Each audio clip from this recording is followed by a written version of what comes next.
You to come. Now I would request everyone to, we are starting the inauguration ceremony. I would request all the dignitaries to come on the dais, please.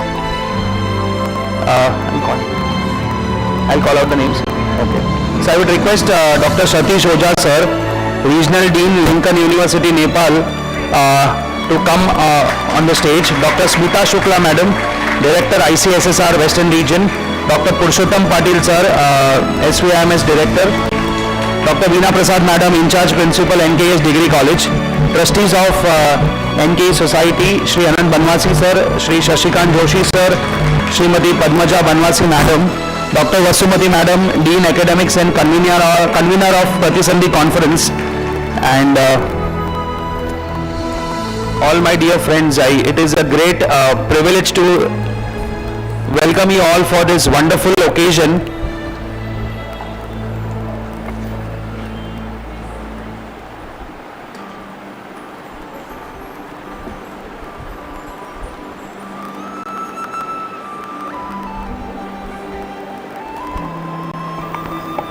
So we will start now the inaugural ceremony. First of all, it gives me immense pleasure on behalf of NK Society to welcome everyone for PRATISANDHI, a two-day multidisciplinary international conference sponsored by ICSSR, commemorating Azadi Ka Amrit Mahotsav on theme of ideas, achievement and resolve. Let's have a round of applause for this wonderful event. As it is said by Neil Armstrong, research is creating new knowledge, and I am sanguine, optimistic and positive. We are all going to cherish these 2 days of conference for years to come. I would request now Director SWIMS, Dr. Purushottam Patil sir, In charge Principal Dr. Veena Prasad ma'am, Dr. Satish Ojha sir, our International Guest of Honor, Dr. Smitha Shukla madam, and Anand Banwasi sir, to bless the conference by lighting of the lamp. Let's have a round of applause for each one of them.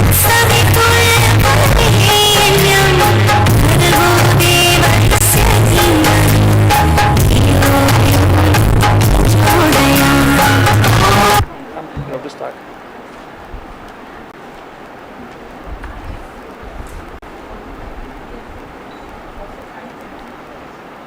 Media चालू करा थोड़ी सी बस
गजेशानाय बालचन्द्राय श्रीगणेशाय धीमहि।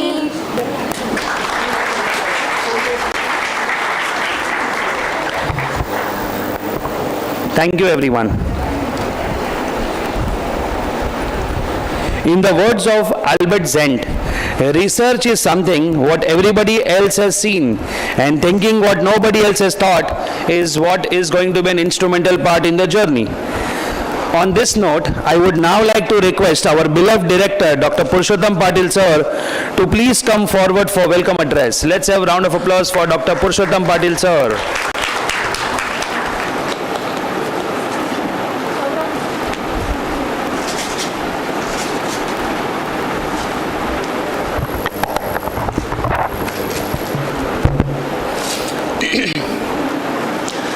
Good morning, everyone present here. The international speaker for this event,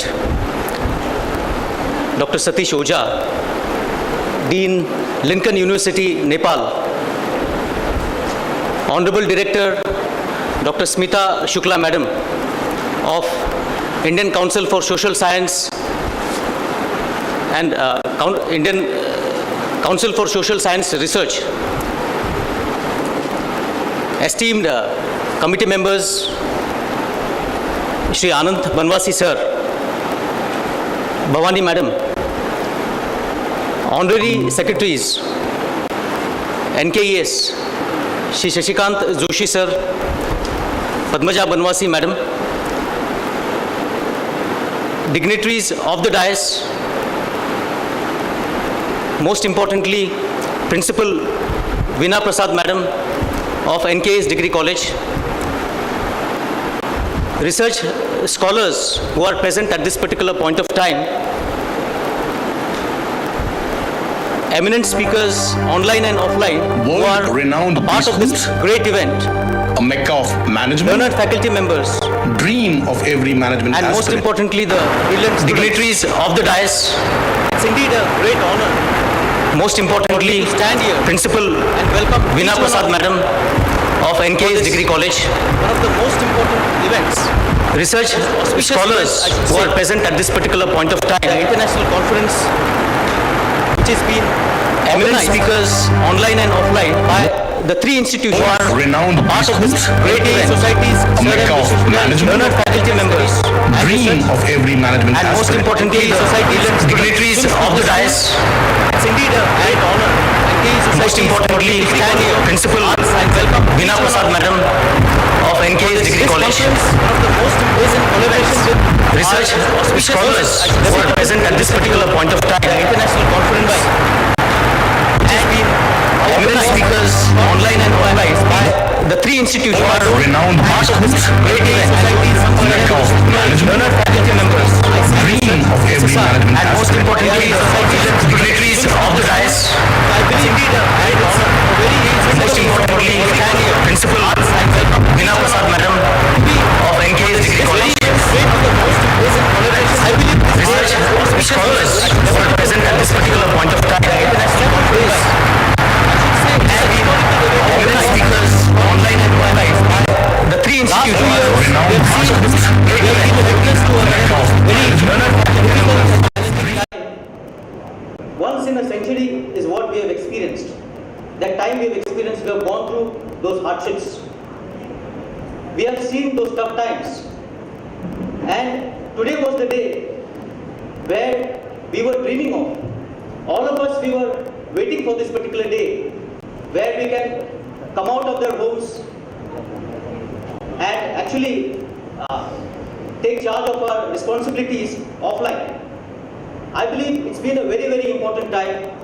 All congratulations, all admiration, all appreciation we have gone through those hardships. to the COVID warriors, We have seen those tough times. to the healthcare, medical And fraternity, Today was the day where all the citizens who have actually faced this all of us we were tough situation waiting for this particular day caringly. where we can And it's a matter of great appreciation, it's a matter of great, I should say, welcome for all of us for this particular take day. charge of our responsibilities. Definitely. The second point, how I see this day has been a historical for us as an institution. It's been last 2 years as faculty members, as mentors, as teachers, we have been interacting with our students. Most of the time it was on the online mode. And we could not have many events, we could not have offline events to be more precise. And this is going to be a mega event for our institution, the first of its kind that we can see at this particular point of time.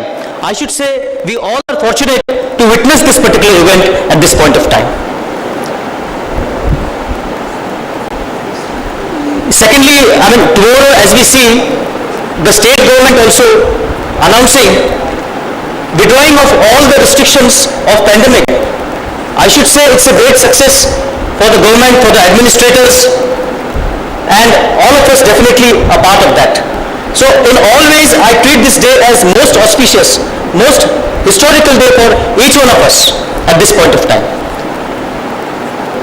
We are gathered here, we are going to witness this international conference as research scholars, as faculty members. As we know, it's a mandate for all of us to keep on writing, keep on publishing. Our government, the regulators, AICTE specifically, has been very, very clear in their KRAs, their rules and regulations for the faculty members, out of which writing, publishing has been one of the most important part of the career of that faculty. I believe at this point of time, this juncture, being a part of this event is going to give us that great experience to exchange our ideas, to network with our peers into our streams, and it's going to be a great opportunity for all of us to take advantage of that and see that we are more helpful, more useful, more valuable for our students and for our institutions. Not taking much time, I am very much happy, I am very much pleased to know the way the organizing team has organized this entire event. It's certainly one of the most memorable, most commendable event that I can see, and the way the organizing team has organized and taken the effort last entire week, last 2 weeks that we have seen, and so huge response that we have received from the research scholars for publication. I believe it's going to be a great, a very, very wonderful event coming forward the 2 days that we are going to see from now. I take this opportunity to express my gratitude towards our esteemed management for supporting us and take this initiative of organizing this particular event. And I'm sure, I'm very much hopeful that after this particular 2 days time, each of us is going to be carrying some very good lessons, very good learnings out of this particular 2 days event. With this thought, I definitely once again welcome each one of you for this one of the most important event, international conference that is organized at our NKES campus. I wish you best of luck, and I definitely hope that each one of you would benefit from that particular event. Thank you very much and welcome again. Guys, let a louder round of applause for our director, sir. Thank you so much everyone for your wonderful applause. We need this applause because we are all going to grow from here on. Thank you, sir, for your kind words and blessing the event. Now I would like to request Shri Anand Banwasi sir from NK Society to come forward and share a few words of wisdom. Let's have a round of applause for Anand Banwasi sir.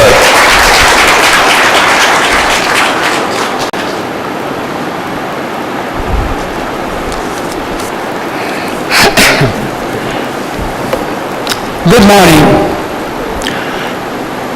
On behalf of the parent organization or the institution,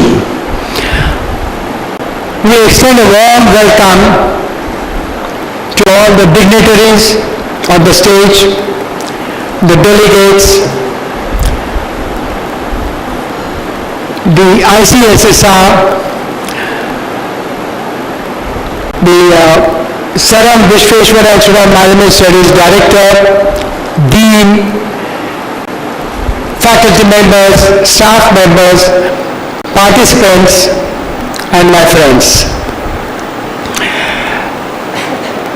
I am also grateful for those members who worked day and night to make this seminar happen here for the next 2 days. Yes, we are gathering here on a very warm April summer, 1st and 2nd. Thank God it is 1st and 2nd, not only 1st, otherwise it would have been a fool's day. So, welcome you all once again. I am reminded of a quote from the President Roosevelt, who's mentioned it some more than 100 years back. He mentioned that functions of the education is of prime importance. And there's no two ways about it. I'm sure all of you agree what he said was true. He went on to add that the education should impart to the current youth or generation, the good culture, the good behavior, to make them a good human being, And it's the obligation of the institute is to identify the talents, encourage the talents, recognize them, and help them to improve their creativity. I'll say a few words about this parent organization, National Kannada Education Society, popularly known as NKES. It's a very old society, I would say. In fact, only last week we had the Founders' Day celebration. For the past 83 years, we have been in the education field. Initially, for the first 60 years, we focused on the school activities. The aim is to give education to all the area, all the strata of the people in and around, in addition to the minority here.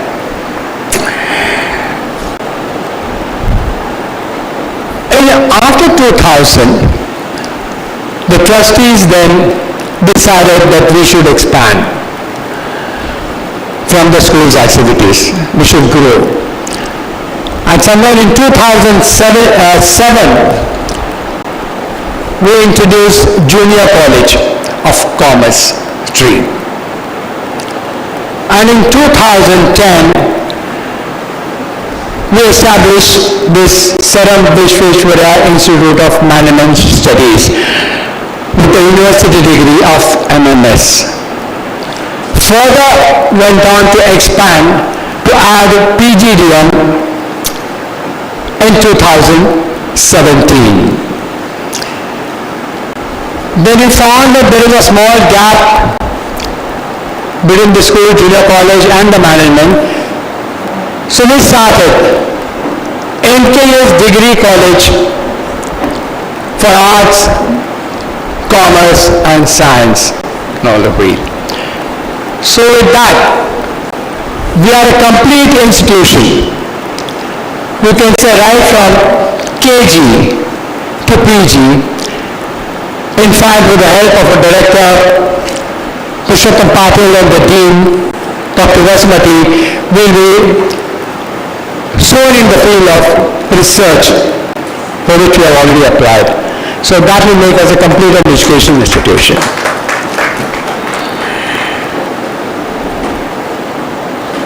The Board of Trustees consists of all professionals. Professionals come from various fields. All retired, they are from corporates, you can say they are from government, they are from banking segments, they are from HR, they are from education, there are engineers. We board members come here practically on a daily basis to look into the activities of this institution. Because this is not running only a school, it is school, KG, junior, degree, everything. So we all have distributed our job, and we are here to make sure that the institution grows every day, keeping with the requirements of the future.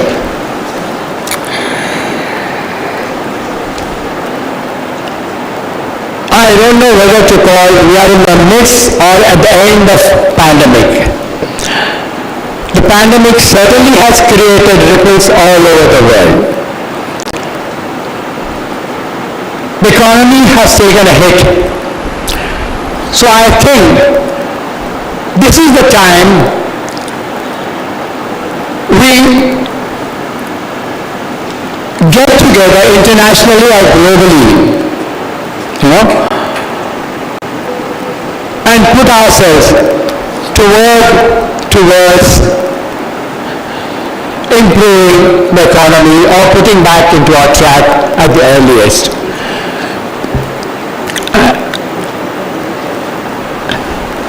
And the purpose of this seminar, I must say, all of you, the like-minded people, have got together here with some mutual interest. We all have united here, and this union should certainly bring out the energy to help each one of us to grow. It is needless to say, we need you people as much as you people need us here. I don't want to take much of your time. There are much better speakers here which all of us are waiting to listen. With these few words, I thank you very much, and I'm sure you'll enjoy the next 2 days of fun, and as Dr. Purushottam Patil already mentioned, a lot of learning to you as well as to us. Thank you very much. Enjoy the seminar.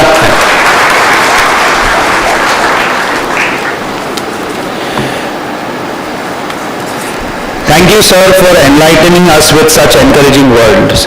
I am so sure in the span of some few moments we were able to actually go through right from KG to PG journey of NKE society in a quick moment. So for that reason I would request everyone once again to have a round of applause for our institution, our society, and the wisdom which the founders have carried forward for years in this particular process. Now I would like to request and invite Dr. Vasumati Hariharan Madam, Dean Academics, Convener of PRATISANDHI, to share her vision behind the conference. Let's have a round of applause for Dr. Vasumati Ma'am. Thank you, Dr. Shah. Good morning, everyone, and good morning, very good morning to my beloved students. I'm very happy to present to you the vision and the working behind the conceptualization of this conference, Multidisciplinary International Conference, PRATISANDHI. So it all started in the year 2019 when we mooted the idea of conducting an international conference here. We literally started conceptualizing on how to, ways and means of doing it here. We had laid on the foundation during the year 2019. And as you all, you can recollect, COVID did it all. So we did not have much to do at that time. Nevertheless, we continued to take our discussion forward. And the core committee of faculty members, 4 or 5 of us, we met very often. And of course, internet was there available to us, and we kept meeting each other over through Google Meet, WhatsApp, and things like that. We started discussing the ways and means of doing it. And we also started thinking of unearthing newer ways of doing the conference using technology. So at that time we had in our mind to do something online as an online international conference, but we were not, we felt somehow that we will not get the satisfaction of doing a conference if everything is online. So then we had to give away the thought. So we just put a full stop to that. Just we paused for some time. And then literally it all started when we started penning down the research proposal which we submitted to ICSSR for funds. Then we could not think anything but only technology and how people sustained during COVID and how people changed their ways, how they adapted to the change, how things evolved at the end of the day. This is what, nothing else came to our mind other than this. So we were able to closely observe that every person, right from a peddler or a hawker to a CEO, not giving away or not giving it to COVID.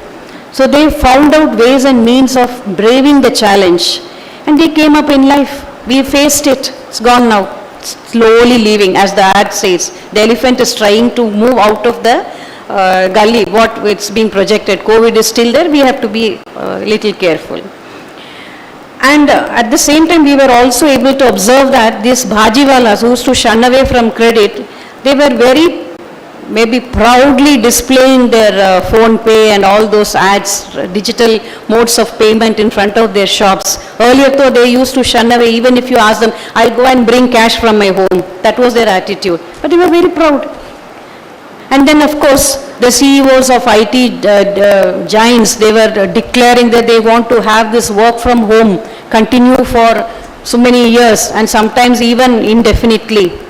And kids, kindergarten kids taking ownership of mobile phones. You don't have your mobile phones with you. It's all owned by the kids now.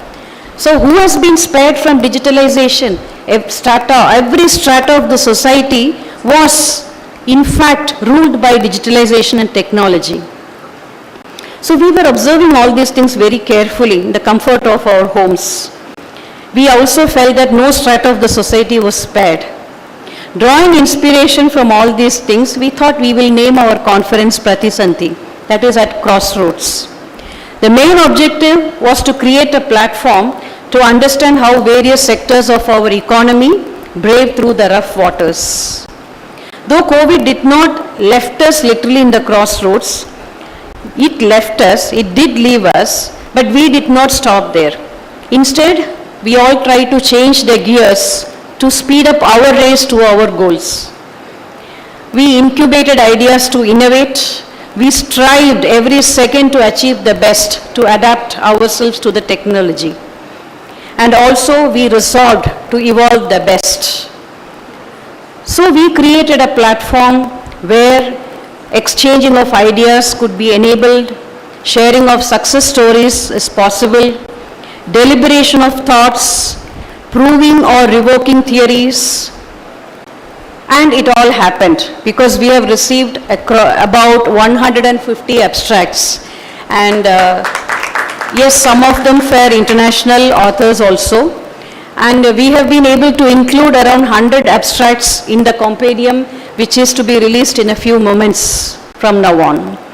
I thank every one of them now itself. And full papers are to be published in journals of repute, which are listed in UGC CARE as well as indexed in Scopus. That is also set to happen, but it will take 1 or 2 months. They have their own process, rigorous process of review, feedback, and then the authors taking time out to correct, implement all those suggestions and things like that. It will happen in the due course of maybe 2 months. We also have lined up 3 invited lectures from industry because at NKS we believe every endeavor of ours is not complete without industry participation. So we have got 3 people from the industry taking part in the conference in the way of invited lectures, which are all titled like, resolve to evolve, adapt to the best and things like that, what that I've been discussing so far. We believe our endeavor is successful only when industry participates. And we also have lot of thoughts which are getting added to all the papers and the lectures, which may be released in due course in the form of a book. That is also there in the pipeline. It is there in the pipeline. So we are still getting abstracts and one-page write-ups from people from the industry, and our own industry, maybe industry experience-rich faculty members who are there, a part of our faculty team. They are also penning down their thoughts. I hope with all these things, the conference, the international conference will be in our memory for yet another year, till we plan for the next conference. With this, I end up my speech. I thank for the opportunity, and I wish you all a very happy stay at SWIMS with all of us, at NKES rather, it's a group. And the new beginning which is going to start from tomorrow, let it be a new tomorrow, new hopes, new beginnings and new success stories to be shared with all of us the next year. Thank you very much.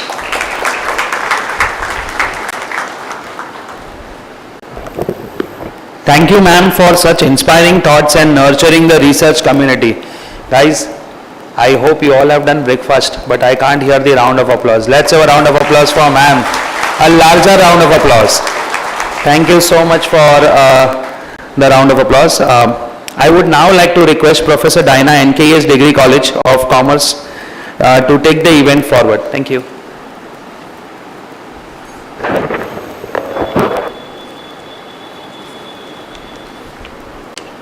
A very good morning to one and all here, and it gives me immense pleasure to be your host for the inaugural session of Day 1 of PRATISANDHI.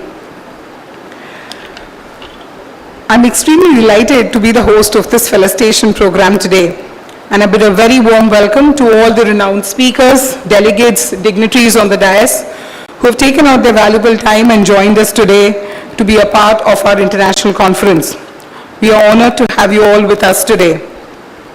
This conference, PRATISANDHI, is the marker of the success of NKES group of institutions.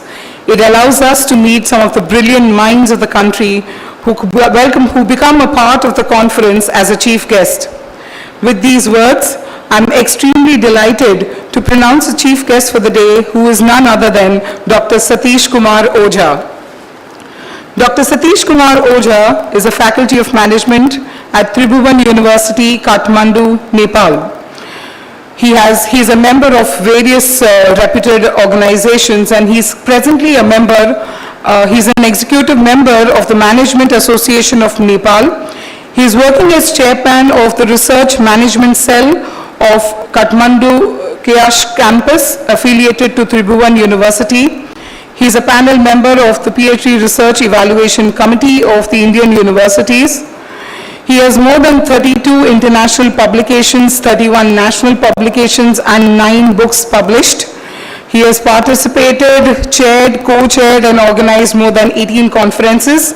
And he is also a recipient of the award from Pathshala Times, Nepal recipient of Plague Appreciation Contribution Award in 2014. Ladies and gentlemen, can I have a huge round of applause?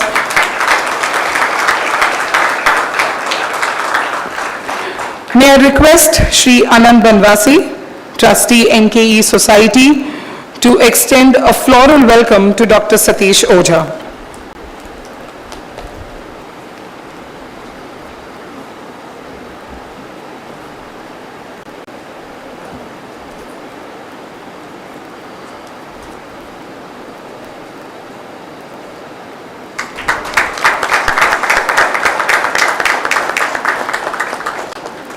Sir, if I could please request you to wait, and I request Shri Shashikant Joshi, Secretary, to present Sir with a memento.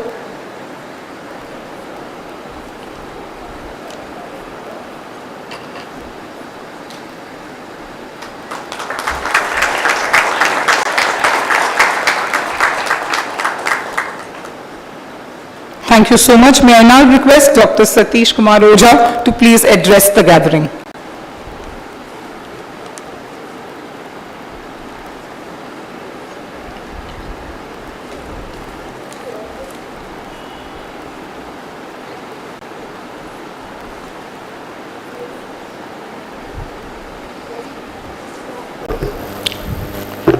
Respected dignitaries of the dash,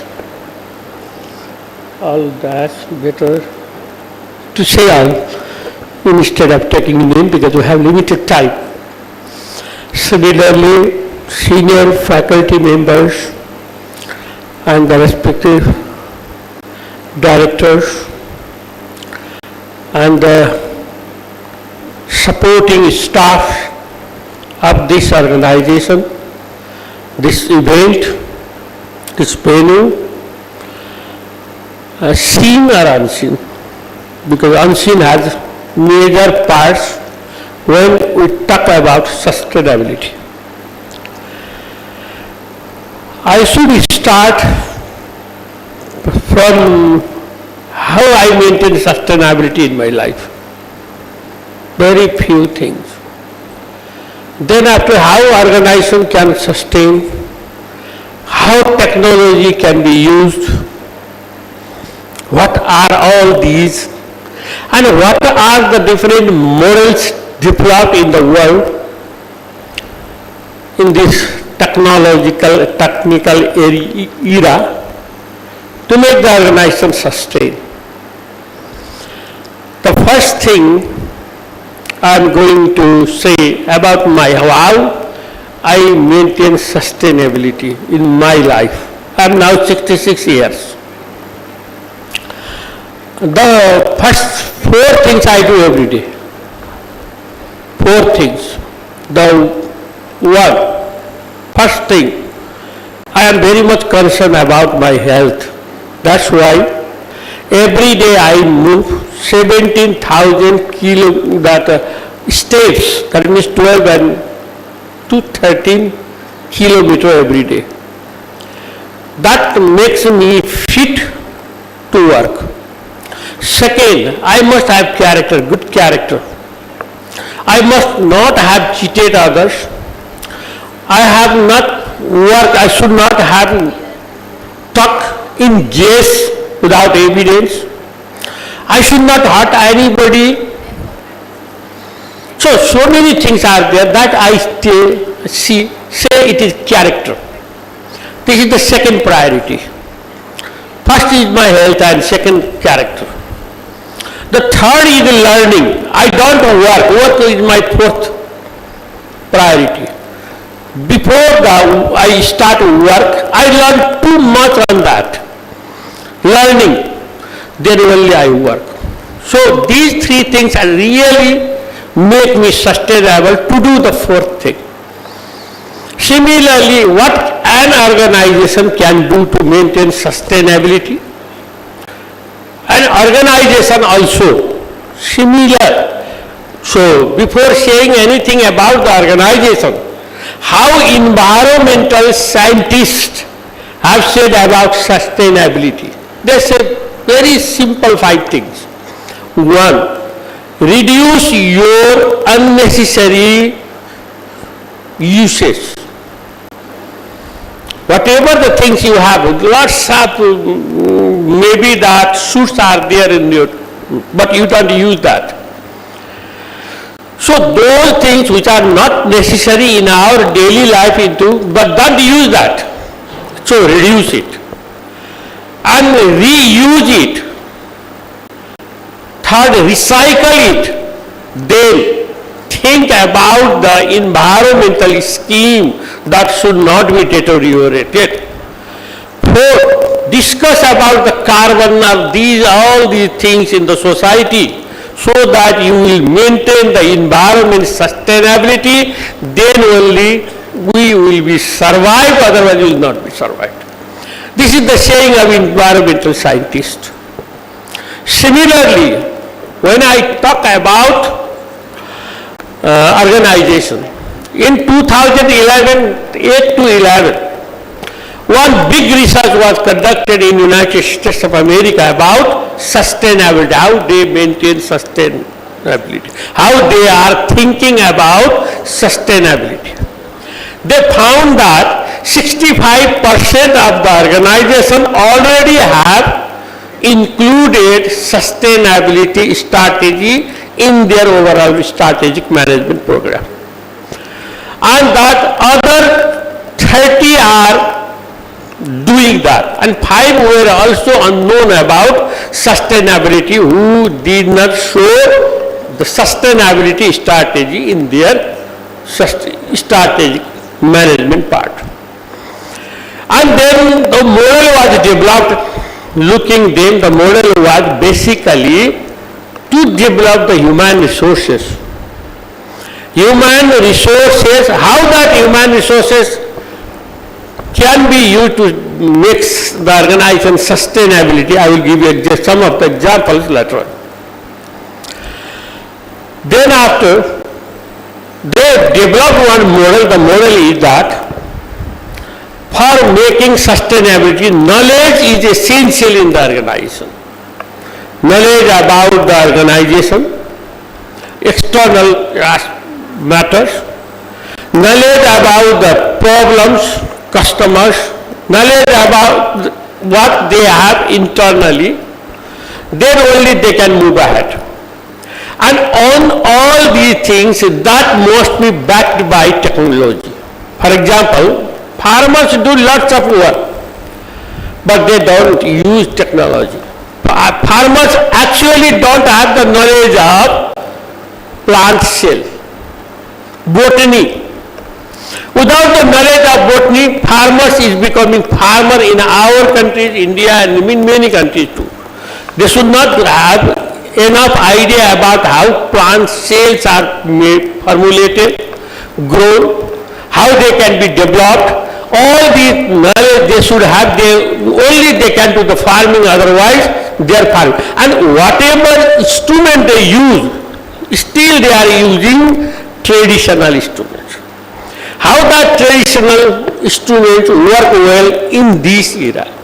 This is the problem. So to make the sustainability, when you are, whatever you are thinking, whatever you are doing, it must be done with the help of technology. Because technology is growing so fast every year. So one example I am giving you. 1995 I purchased one desktop computer in 82,000. And that was at that time 8 MB RAM, each RAM costs 2,500, and people said me, why did you spend so much in the computer? That time my hard disk was 512 RAM. 512 was big hard disk at that time. And I thought, even I was doing my PhD in 1995, and I was thinking, this is the latest model, I will use it 10, 20 years in my life. Actually, within 6 months that became obsolete. So many times I have changed my computers, laptops, and so many things. That does not. So once a technology, we see it is new technology and it will run, actually it does not run too much time. It will be obsolete within 6 months. So continuously we have to learn. That is called learning, knowledge creation in the organization. Every time organization must create knowledge. Every moment, from every event in the organization, a situation should be created that knowledge be gathered. That experience will be recorded every time, and next time that experience. Now once I was there in IIT Roorkee, this type of conference was held, and that Professor Rangnekar was conducting. Immediately one notice came there that one student of BE fell down. She is now going to hospital. She had to be taken to the hospital. And I asked the Professor Rangnekar, what you will do? You have this situation, this. And he told one thing. After 1:30 minutes, their parents' phone will call to me. I will tell to the parents that problem already settled, now she is in the class. I will tell this. The same thing happened there. 1.5 hours. Phone came and he replied same way, and the same thing has happened. That means experience. And he told to me that we are the oldest university in India. 1847 we have started. So many such events took place. We know what to do. Tomorrow is happening the same thing again. So our people every time ready. Immediately that would be addressed. And this is also one of the sustainability. This is also, this way, every time that allowed. For example, In our house, we do not feel our house burned by fire, but we put the firebox. We don't use that. Hardly it is used, but we put that. Yesterday in the airlines also, life jacket, this, that, all this.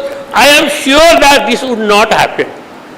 Everyone was sure, so they did not listen. If happens, it happens.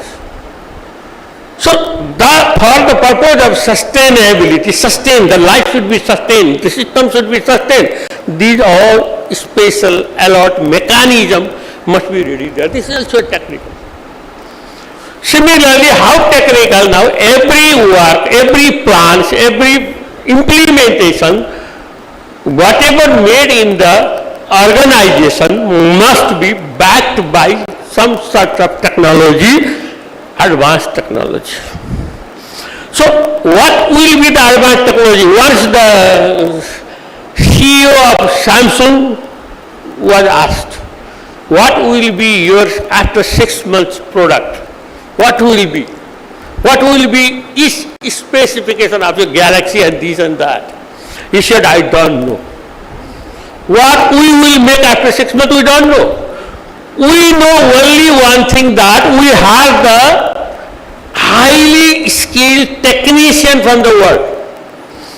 And what you need, we will ask them, they will just tell, we need a good lab. We give them the lab, they will produce something. Whether this is marketable or not, we will do the research.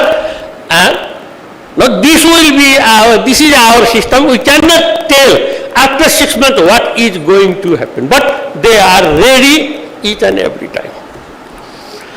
So what is the model now that's made for sustainability? The model is that first top management should be committed, that organization should be sustained.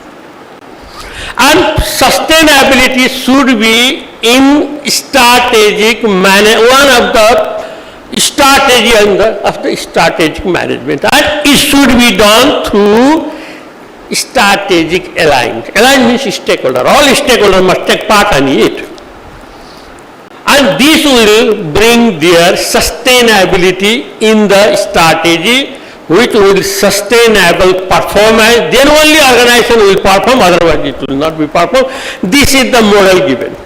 And in 2011, the model was basically that in the organization, people of different skill make the organization sustain. People of different skill.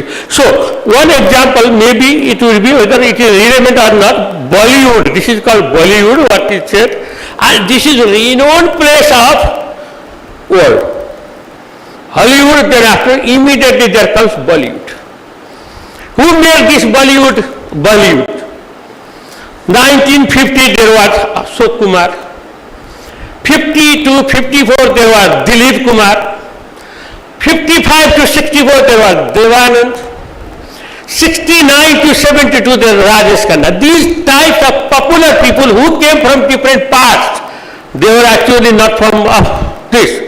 But they made this sustain and make the Bollywood renowned. So out of the 195 countries in the world, the UN listed country, why only Hollywood and Bollywood popular are not popular? Who made this? This is made these actors. These actors made the individuals, people. Similarly, in our organization, this organization, who started this? How many people played different roles and this made this organization sustain? I am now speaking here. And thanking you that gave me opportunity to see Bombay. But it was sustained, that's why I got this opportunity.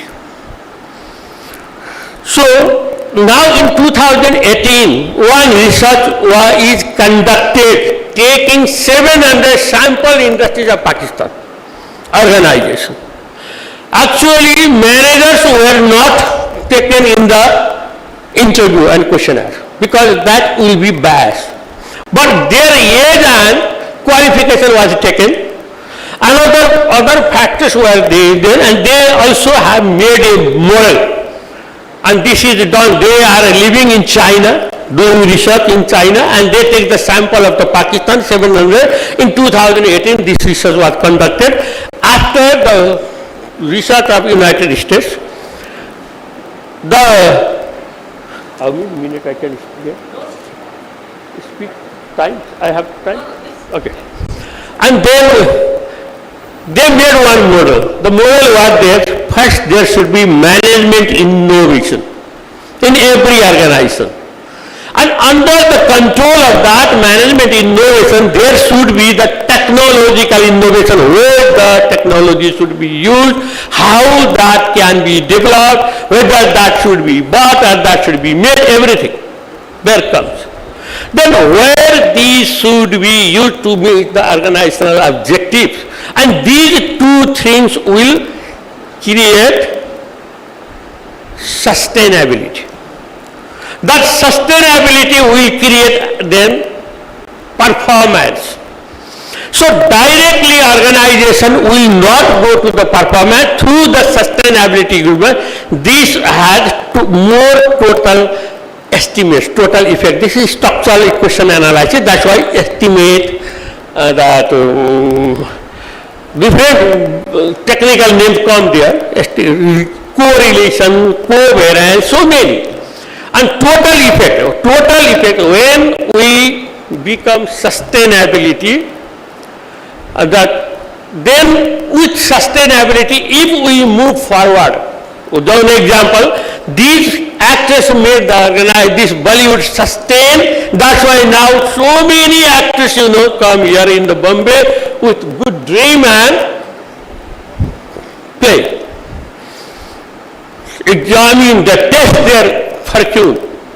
But if the Bollywood was not here, how the people will come? So much country also makes income. In Kathmandu also Hollywood is not popular. Bollywood is very popular. So many times. So now actors when I take example of the business organization, I take three types of organization. Number one, this is called sectoral organization. And the sectoral organization basically five. Number one, primary sector, which is tracked to raw material only. Secondary sector, raw material are converted into finished goods. Third, tertiary industry, we say this industry means the providing services. The fourth industry, we take IT services nowadays. Traditionally this way, only there were three sectors. Now IT services. The fourth is human services. Human services means from outsources. People who are working in the organization now is not sufficient. In which organization you take the example? No, not possible that organization will have sufficient human resources. They should take the help from outside in the name of outsources. For example, in your organization you are doing the industry. Now I am coming down to the industry. Sector to industry. There are 17, 19 industry.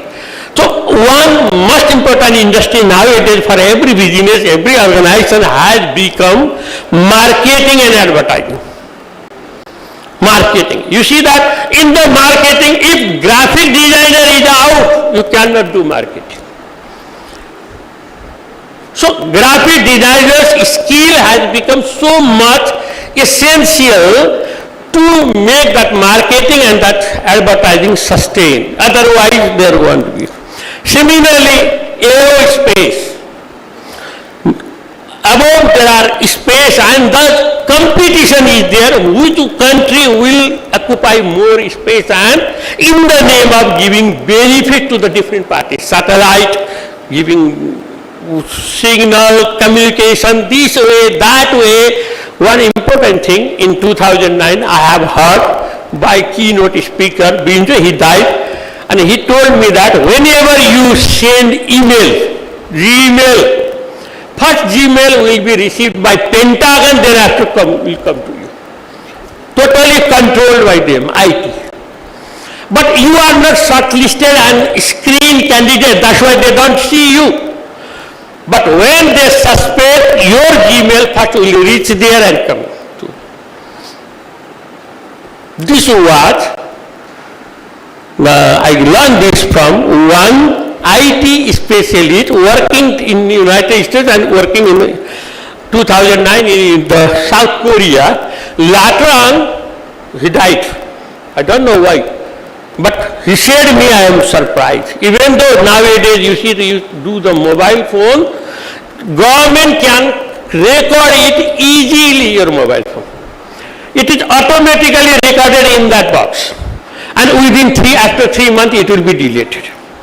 And those who are, now is the police and that suspect the criminal on the basis of whom he dialed for 3 months. So don't dial unnecessary thing from the telephone, don't do the message, don't put unnecessary thing to Facebook. You see that it is controlled by the script that my password. Actually for them password is nothing. For you only password is password. That's why do only good thing that will be spreaded. Don't be worried about it. Don't do the bad thing. Okay, now this is technology, what I say. Now another field I took, the different field, manufacturing. You see that today's manufacturing, not that type of manufacturing previously it used to be. Previously when I was supposed to write a book, I had to spend 6 months. Then in the press another 6 months to compose. But now time is to be taken by me, 6 months, 1 year. When I send, the press person will ask me, when you need the book, within 1 hour? If I say within 1 hour, then he says, how many copies? 10,000? Okay, then after 1 hour, that will be available. That this way, manufacturing technology is changed. Now we take now the example, industry 1, industry 2, industry 3, industry. We are now industry 4th generation. And if we say website also, web 3 now, not web 1 and 2. Now the website is that where we can put our input. We can converse with the producers and the sellers and the business people. And whenever I am typing something there, someone in the clip I say, anything I can help you. From the side I see that web 4. If now I open any website of any company or anything, then in the site I get one message, what can I do for you? Do you have any problem? Do you have anything not followed? Ask me. Now this type of website now has come, web 3. Similarly, everything is digitalization, smartness, smart thing. Whenever I talk the smart thing, I remember Israel. At the time the Israelis gave the Palestine's land, there were no single leaf at all, no green. Now you see that I think some people say 4%, some 14%, only that is cultivated land, but they export things all over the world and they are self-dependent in agriculture. One beautiful thing I have seen in the Israel is when they have 10 cows and that is giving birth of the kids, that time all 10 will give female kids. And they say that if one kid male, then we are in great loss. They have one agriculture, channel agriculture. And every day if the small plant of tomato, they should give 8 drop water, 8 drop of water. And if they say, if 9 drop by mistake our machine gives, there would be huge loss for the Israel. This way our business runs and become sustained these days. So I think that all the examples, if giving here, better will be to one class I need, but it's okay. I wish here, sustainable is the issue. I don't know when this issue was started. I think when people started business in the barter system, I think.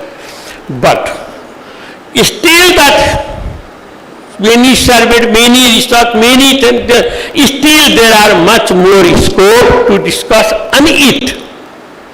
Many spoke on it. I think 2 days, this is the era technology. We should not say that it is not the technology era. If you live or not live, it is technology, technology, technology. No mobile you cannot use. No internet. When I came here, I asked with the professor, can I get Wi-Fi some? Immediately. No, this is without technology. This is technology area. But in this technology area, so much competition is there. How can we sustain? This is the great problem. Every year 10,000, 20,000 organizations established in the country, registered in the country. Only 10 to 5% remain, others do not remain. Why? They do not sustain. So it has become, how many Sikh industries are there in India? I don't know. In Nepal only, in a small country, 650. So I go to every business school there and suggest, you know the name of 650 Sikh industries, I will give you the name.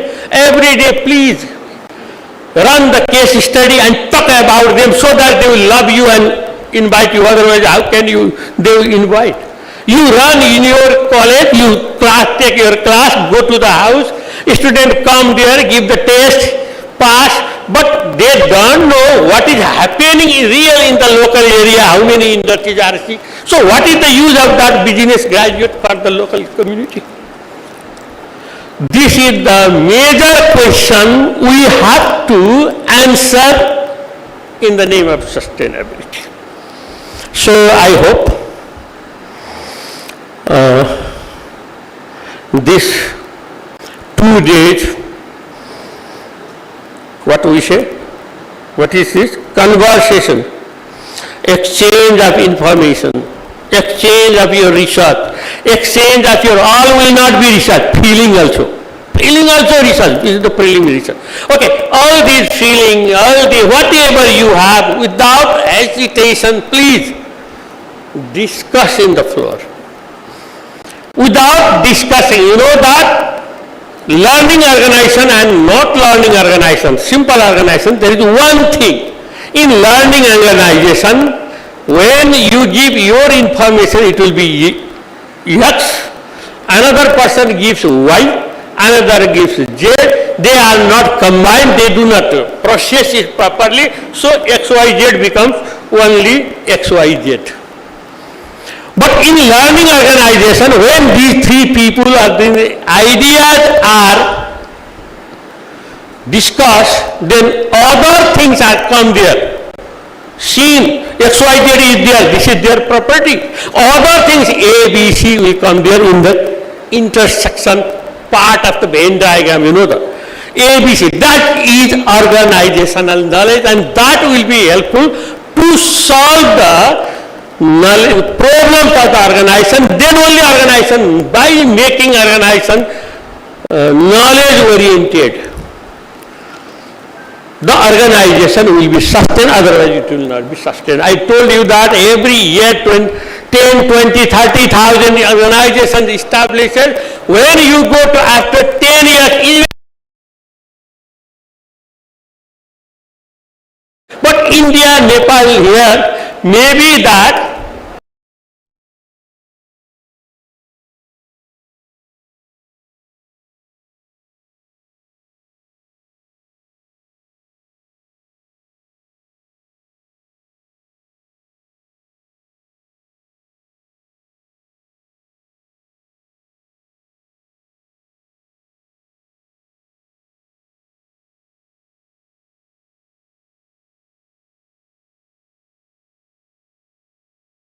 anywhere I am ready to be with you and learn from you. Thank you very much.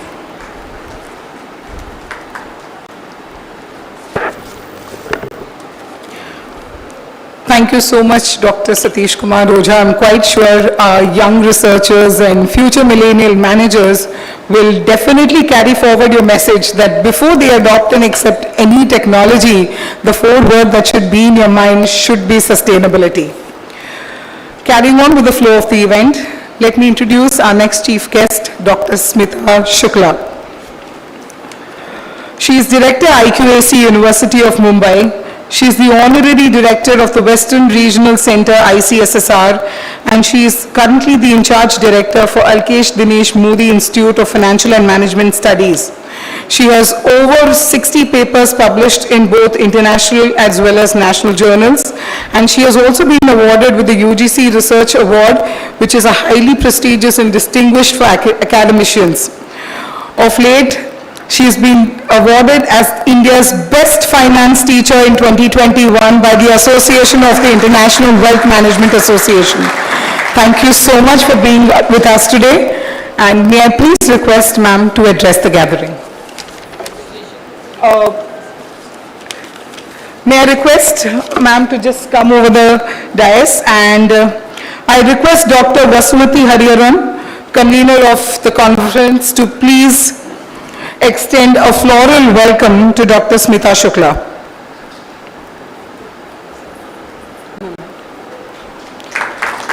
I request Srimati Padmaja Banvasi, Secretary NKES Society, to kindly present Madam with the memento.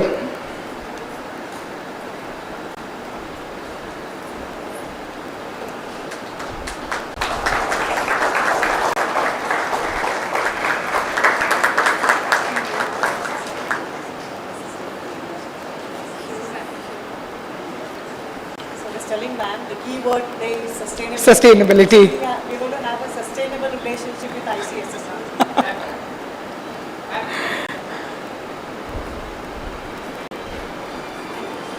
Thank you so much, ma'am.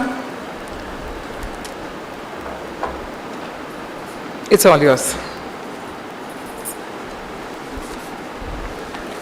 Thank you so much, organizing team. And right at the onset, let me say, if I breach my 20 minutes, let me know immediately. Okay. So, first of all, let me extend my greetings to entire NKES team, starting with Shri PRATISANDHI Nayak. I believe sir is not present today, but please do convey my regards to him. Shri Anant Banvasi ji, Srimati Padmaja Banvasi ji, Shri Shashikant Joshi ji, Dr. Purushottam Patil, Director, Dr. Veena Prasad, I believe Madam must be present in the gathering, In-Charge Principal and KES College. Okay, okay, okay. So, greetings to you, Madam, okay. In addition to that, let me also extend my greetings and also hearty congratulations to entire organizing team of this conference, Dr. Vasumati Hariharan, Professor and Dean, SWIMS, then Dr. Rahul Shah, Dr. Priyanka Dukhande, Professor Diana Ryan, then Professor Ganpati Katige, Professor Gandharan Mani, Professor Anish Babu, and Professor Shilpa Sahu. So the theme which has been decided, already lot has been spoken about that. I'll come back to the theme in some time, and definitely theme is very, very meaningful because it talks about sustenance. It talks about that how do you ensure that a sustainable organization in a digital era is maintaining its continuity. So a lot is spoken about that, but let me start with what Padmaja Madam said, can we have sustainable relationship with ICSSR? So let me speak little bit about ICSSR because I am representing as a speaker today also ICSSR. So Indian Council for Social Science Research, the head office which is based at Delhi, has been, in fact, since early 1970s, late 1960s is the right time when it started, 1969.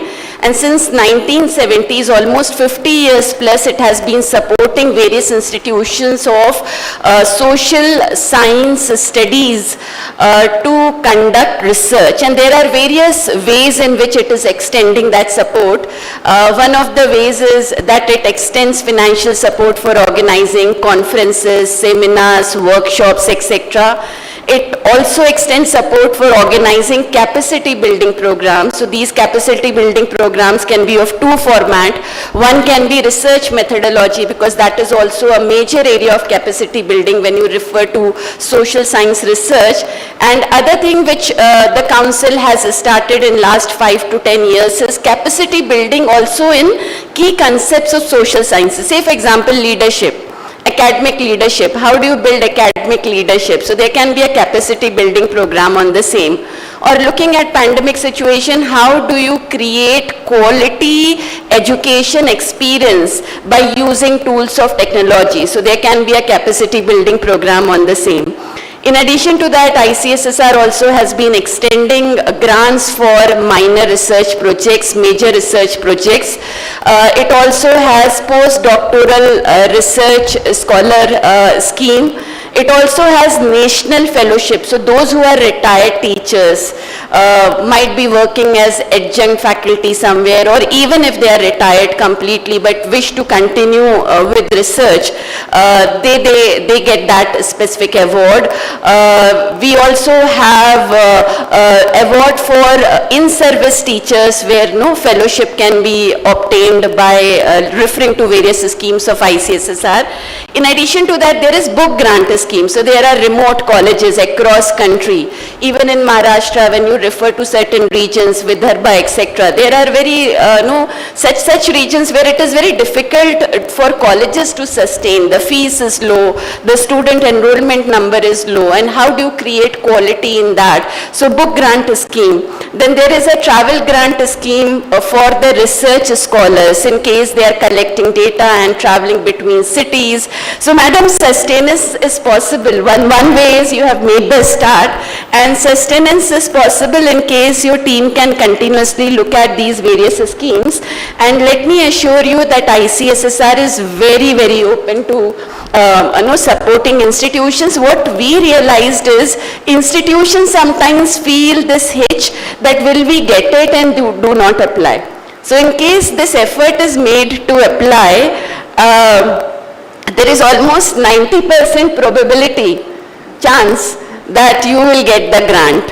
What you ask for may be not the full amount, but definitely it will be considered positively and you will get some grants. So that is the way this can be sustained, the effort of the institution. And I really appreciate the effort of the institution, because this requires vision that we will be doing a conference which will be international in nature. And while we are organizing this conference, we will ensure that we also get connected with the best of the institutions for that conference. And I'm quite sure fund was not a problem for you all, right? Fund was not a problem. What you wanted was to raise the bar. What you wanted to ensure is that this is not just another conference. This is a conference which has a stature where it is getting support of the national organization which is supporting research. So that is how, with that intent, when you made this effort, the effort is successful, and Indian Council for Social Science Research has supported you. And this is one message also to all participating teachers. In case you are from different colleges, please do not hesitate. Visit the website of ICSSR. Also visit the Western Regional Center website. I am heading Western Regional Center of Indian Council for Social Science Research, which was initiated in collaboration with University of Mumbai. We are located at University of Mumbai, Kalina campus. Every 3 years, a professor from University of Mumbai is shortlisted for heading that center. So center is sustained through that effort. and I'm thankful that the University of Mumbai and also Indian Council of Social Science Research thought it appropriate that I can be heading this center, which I'm heading since 2019. The center has been in place since 1973, and we are also continuously ensuring that in our region, and Western region consists of Goa, Gujarat, Maharashtra, and Union Territory of Daman Diu, we are ensuring that whatever proposals we are receiving, we are considering them positively, and let me assure you 90% of the proposals for seminar, conferences, workshops we receive, we definitely pass them positively.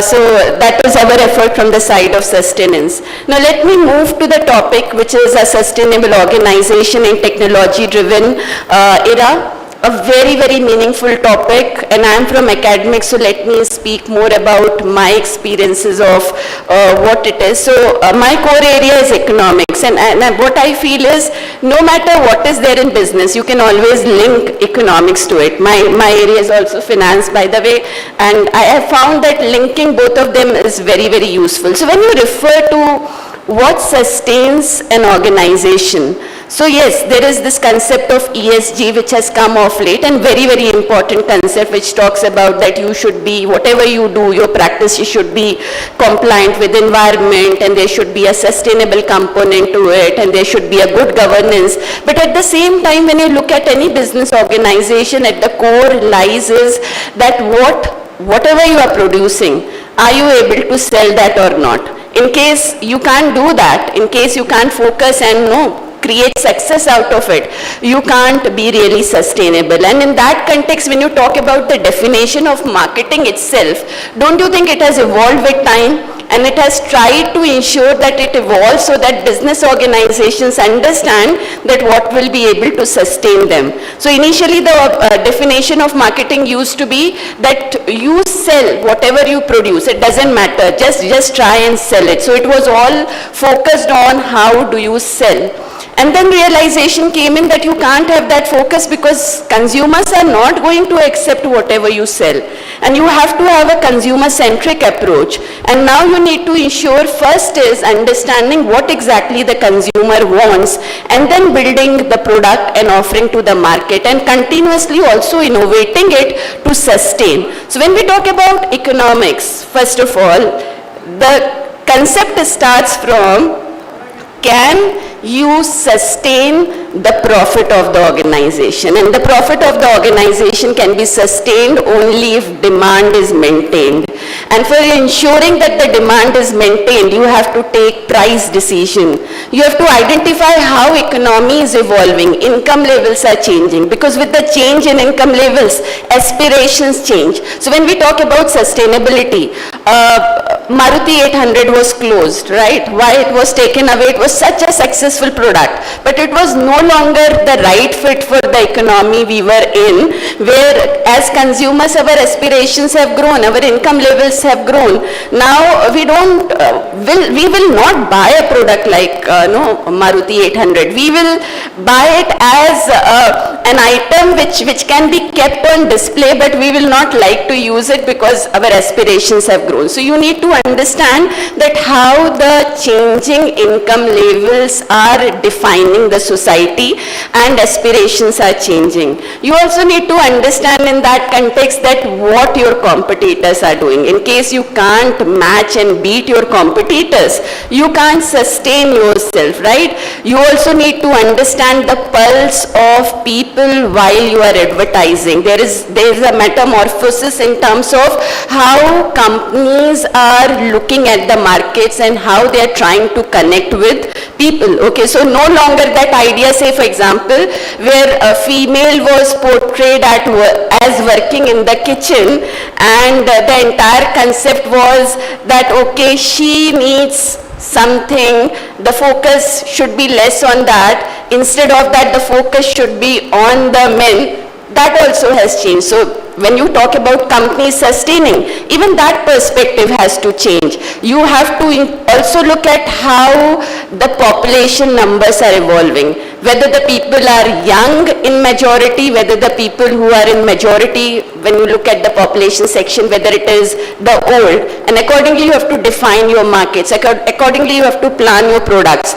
You also have to look at supply side. So in case you are looking at demand side, in order to ensure your sustenance, you have to look at supply side. You have to look at that how do you continuously ensure that your cost stays low, because fighting in the market today is not easy.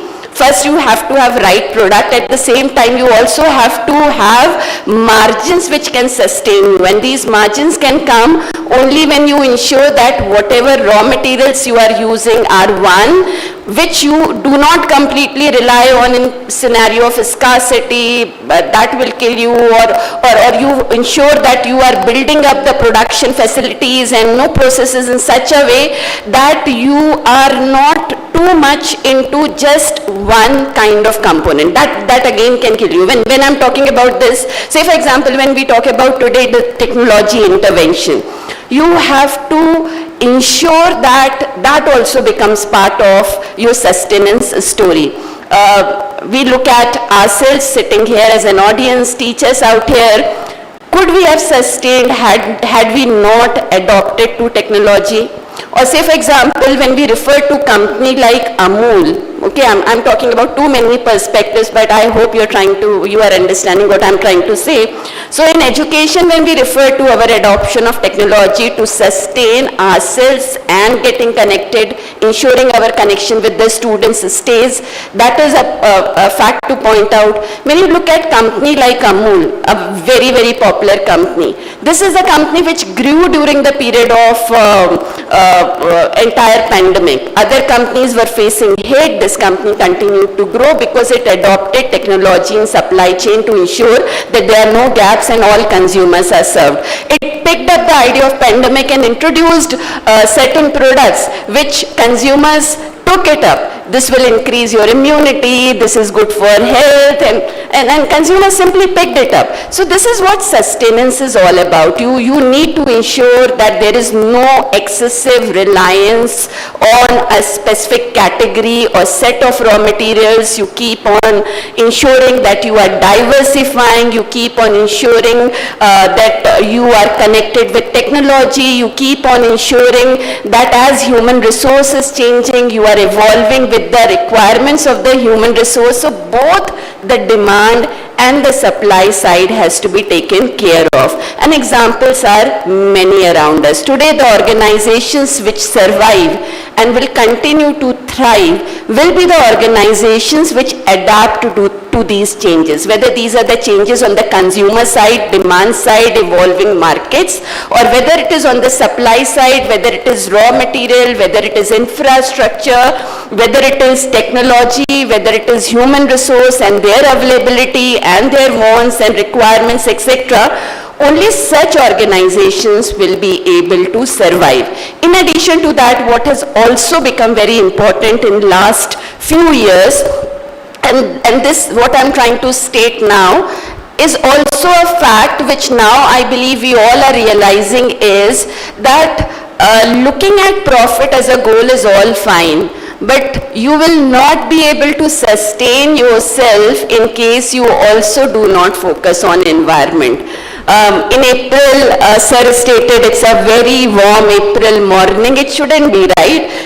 It should be very, very warm May. It shouldn't be April which should be very warm, but it has become very warm on account of the environment change we are all experiencing. When year 2005 happened and we had a flood in Mumbai, we thought it's a one-time event. It happens sometimes, so maybe another 50 years it may take for it to replicate. Now we are witnessing last 4-5 years, every year there is flood in Mumbai, and not just once in a year during that monsoon season, 2 to 3 times we are finding ourselves getting waterlogged somewhere where our car cannot work. We have to look at alternative mode of transportation. Your staff tells you jaldi nikalna hai bhai, बारिश बहुत हो रहा है sir, नहीं तो यहाँ पे अटक जाएंगे, मैडम अटक जाएंगे.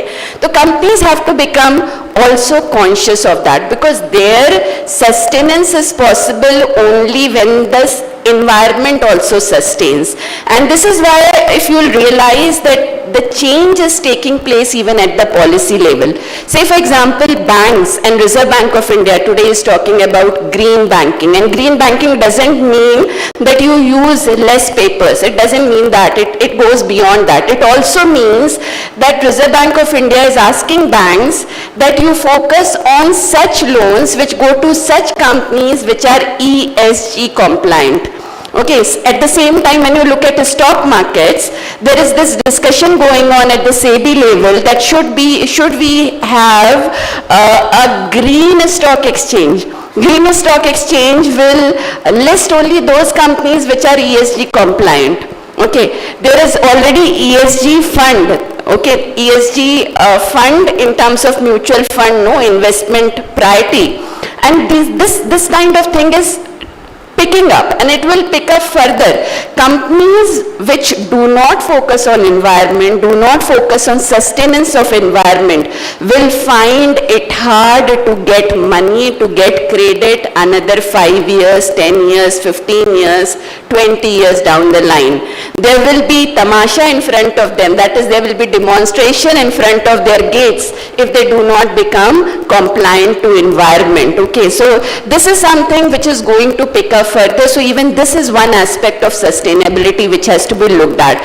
So in that context, when I'm looking at the topic which has been decided for the conference, there are so many possible discussion points. And I'm quite sure that 100+ papers which you have received are discussing almost all these points and beyond also what I have spoken and what Dr. Jha has spoken. Beyond them also they are creating discussion, and I hope that this discussion leads to something positive in terms of change. And change, when I say, I'll suggest that think of also creating a policy suggestion outcome document which is out of the deliberation which you are creating today and tomorrow, and send that also across to ICSSR Delhi, because that can be one thing which you can offer to them. And I believe your institution is already planning that publication will be made in good journals. My suggestion will be, yes, look at the journals, but ensure that they are quality journals, because what also has gone wrong in our education system while we were trying to sustain ourselves through system of caste is the focus of UGC on number of publications. So number of such kind of journals have mushroomed which say that our impact factor is 5, our impact factor is 6. Journals can't have impact factor of 5 and 6, and in case there is a journal of impact factor 5 and 6, I can assure you, you can't publish in them the conference proceedings, because there is a very, very rigorous process which goes into publication when you have an impact factor of 5 and 6. So do not get swayed by whatever the impact factors are being promised to you. Look at the quality of journal. If there is no quality journal which you are able to identify, come out with a publication in an ISBN numbered book. Even that carries a lot of weightage. Think of that. And same thing to the faculty members sitting here. It's not necessary just to publish in journals. Look at good quality publications in terms of book. Look at routledge publication. Think of that, madam, as well. Can you have a publication with routledge? Can you have publication with such kind of standard and good publishing houses? The quality of publication will be appreciated. So I hope that this conference will serve the purpose, that is raising bar for research, and I hope that you will be able to sustain this effort and initiative you have taken this year, and this will become a year-on-year practice. My best wishes to the entire management, conference organizing team, the faculty members who are sitting here, and the students. Thank you so much.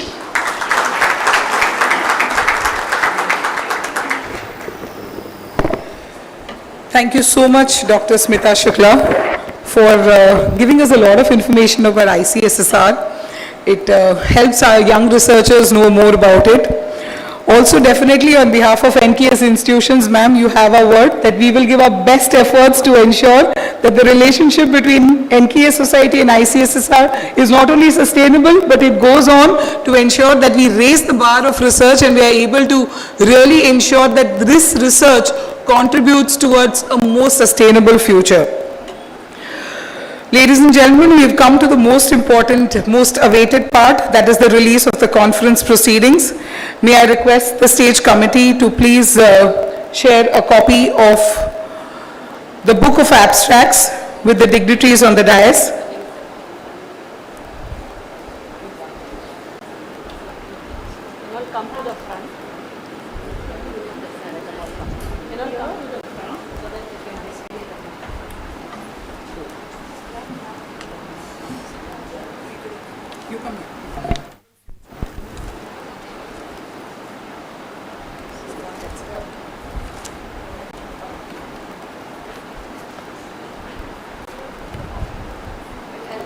Stand with the ladies.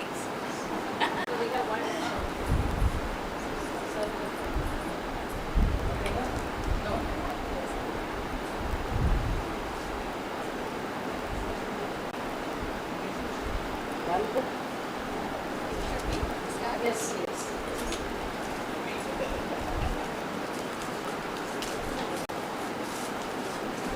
Take the papers from behind.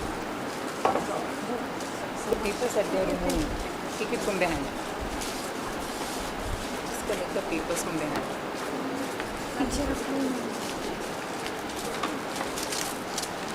Can we have a huge round of applause, please?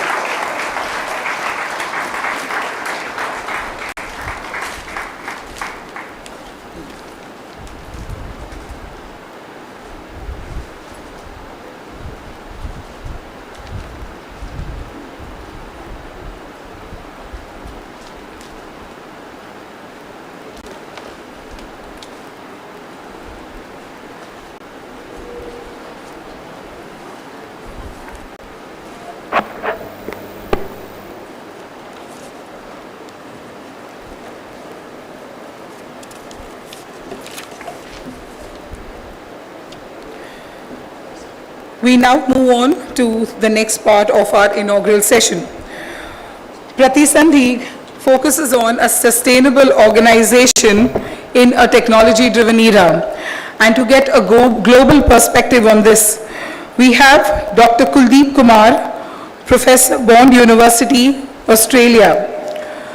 To mention more and to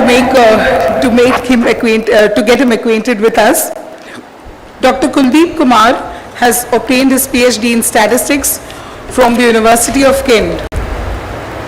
He is a winner of the Teaching Excellence Award and has taught in Indian Institute of Management and National University of Singapore before joining Bond University.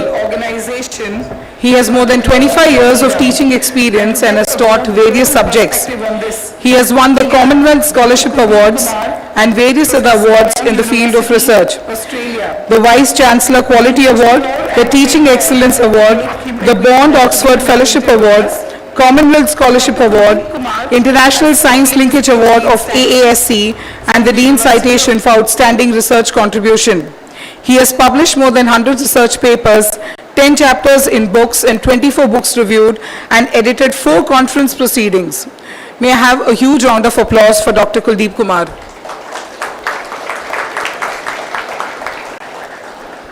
I now request Dr. Kuldeep Kumar to please address the gathering.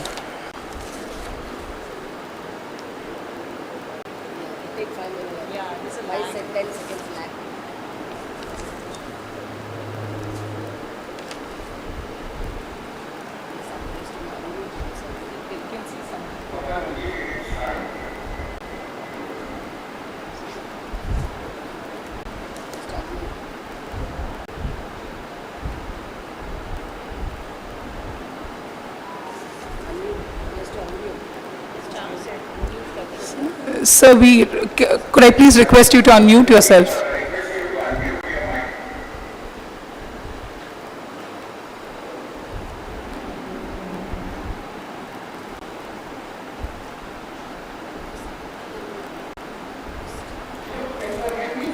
Yes, sir.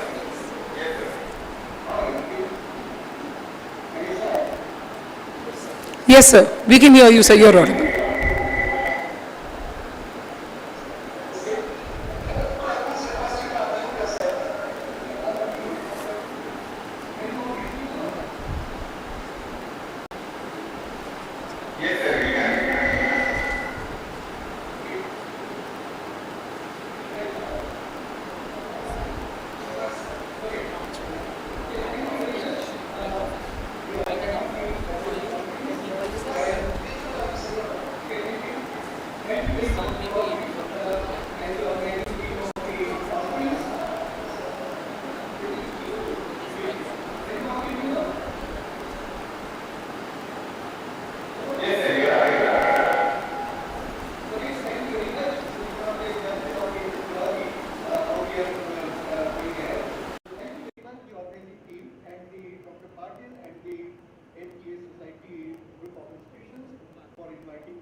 cutting-edge topic, which is sustainable organization in the technological era. Now, most of you, from the academics and as you know, like in Australia, most of the industries survive because of the big grants come from the overseas students. And when this COVID pandemic started, there was a big problem because we can't get the students. So there are a lot of redundancies and the other things were going on. But our university, what we did, we started the courses in the hybrid mode. And what we mean by hybrid mode, we have the lectures as usual, those who can come to the uni, but then we also telecast the lectures and we can give the comments, if the students can ask the questions, and the lectures are recorded.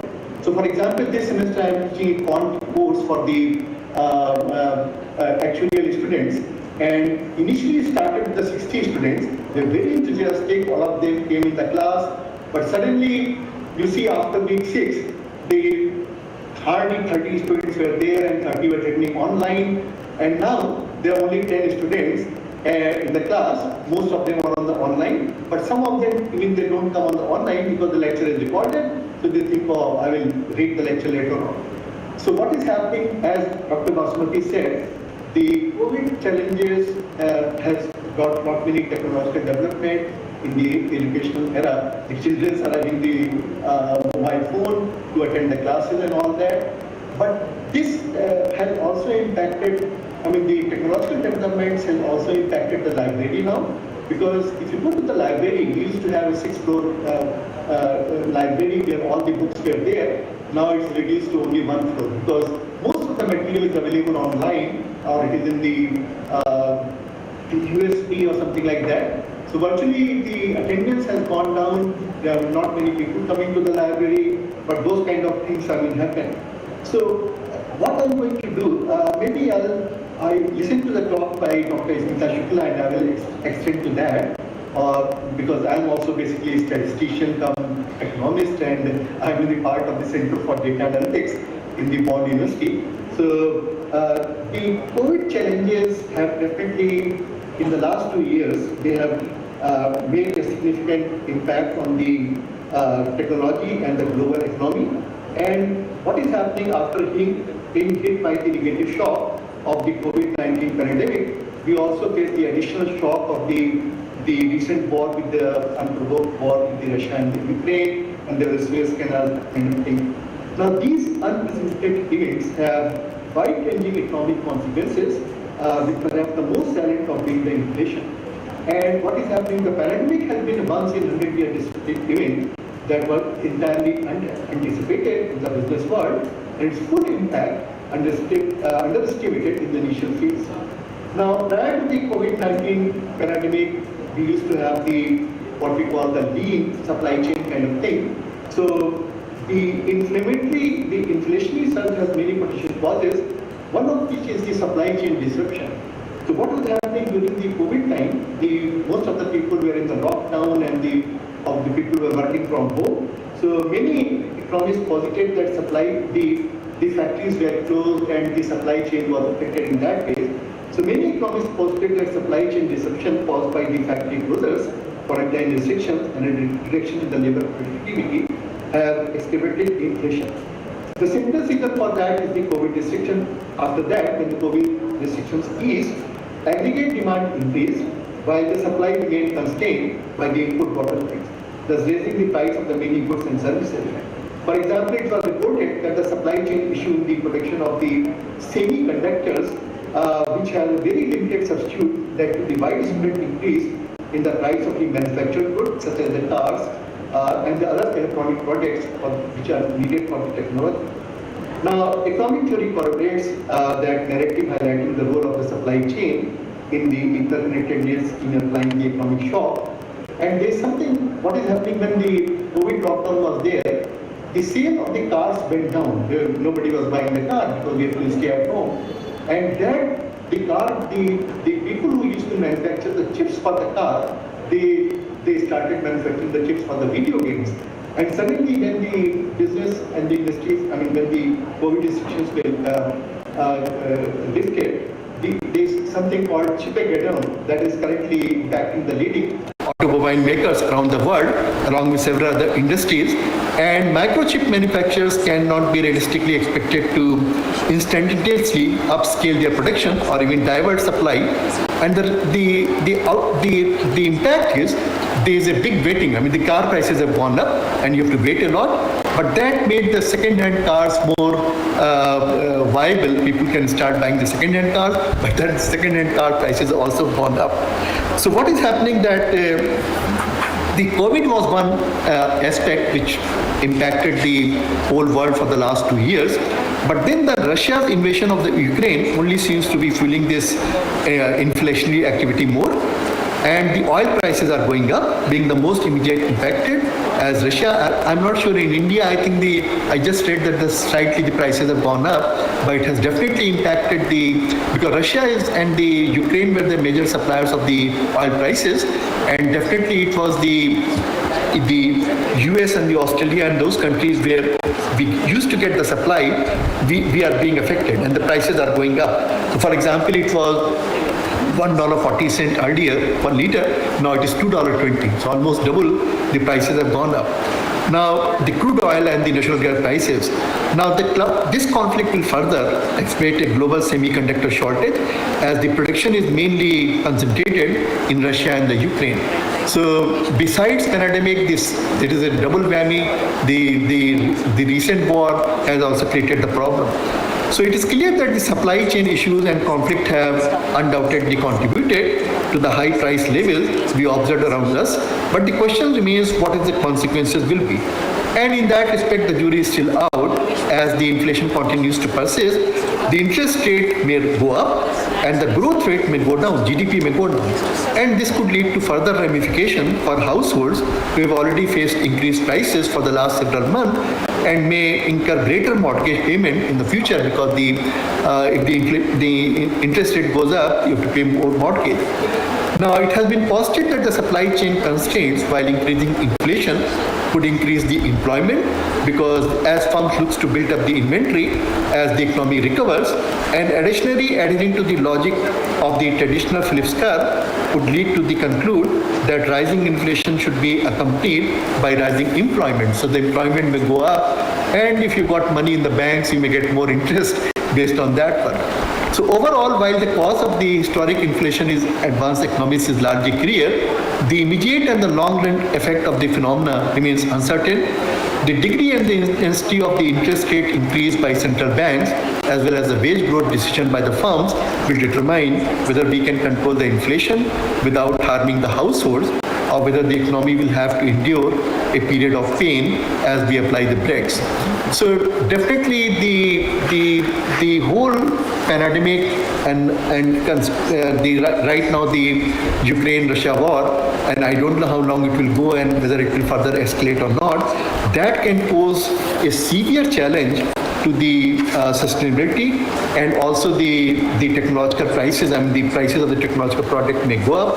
But from the academia point of view, I think it has posed more challenges. And what the hybrid mode is, which we are going right now, I think even if the things become normal, that will remain the future of the academia. So I think we will run both ways. Those who want to attend the classes, they can come to the uni, and those who want to attend offshore or using the internet, they can attend the lecture. The only thing, the technological enhancement has made it sustainable in the sense that the students, they are very active online. So when I give the lecture, I constantly receive the questions from them.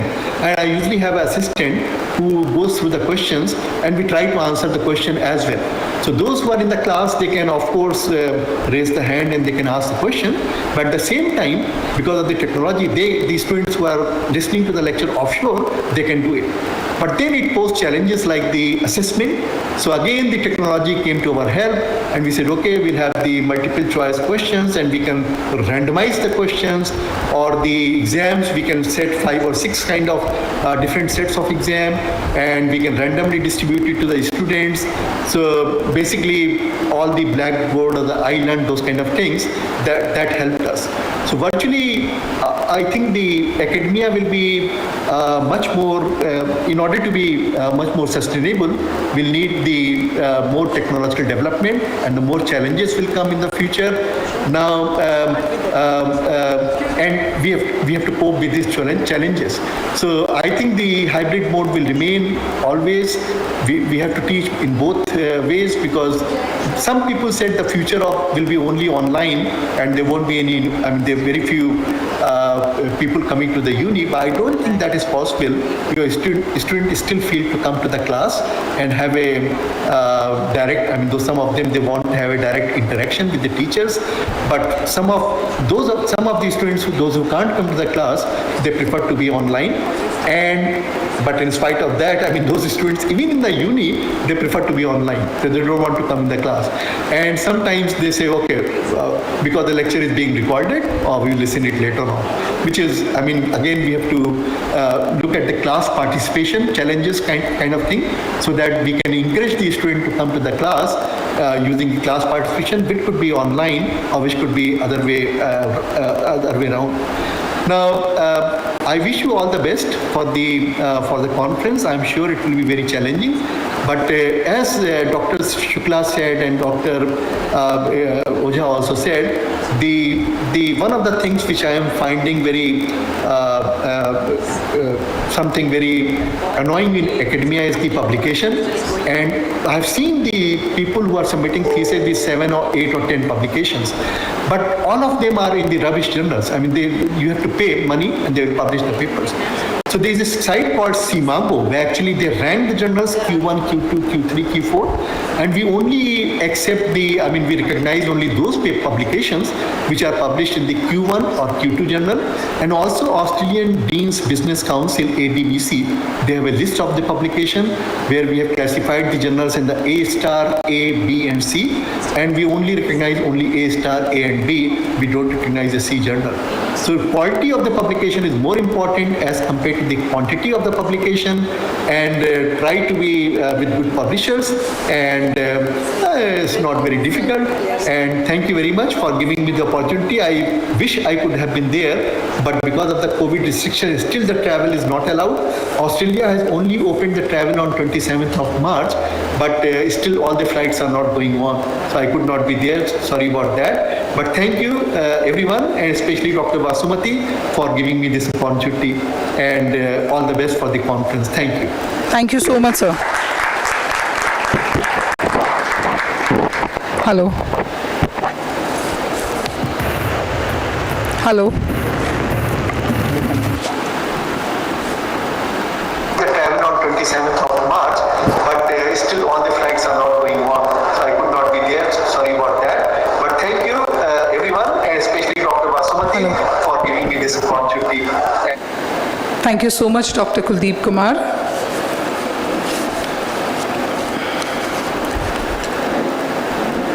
Continuing with the felicitation address, I take this opportunity to introduce Dr. Sandeep Podar, Professor, Lincoln University, Malaysia.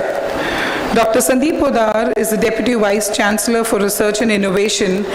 He's the Executive Editor for Lincoln University College Publication. He's a member Board of Studies for Lincoln University College. He has more than 118 publications in national and international journals. He has 17 patents to his credit and 2 copyrights in the field of science. He's on the editorial board for 11 international journals. Thank you so much, Dr. Sandeep Podar, for joining us today. May I now request you to address the gathering.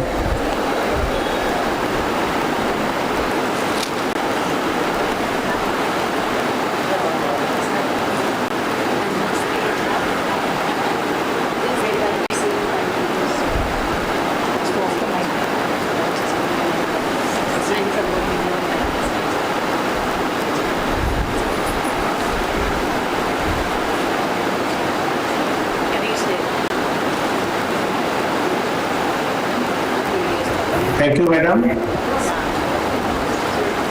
Namaskar. From Lincoln University College, Malaysia. I am audible?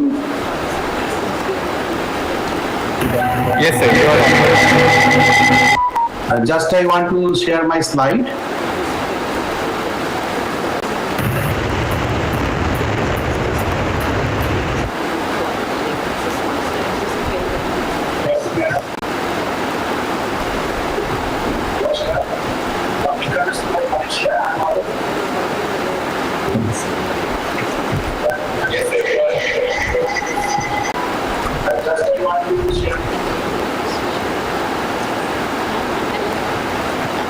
Can you see my screen, full screen?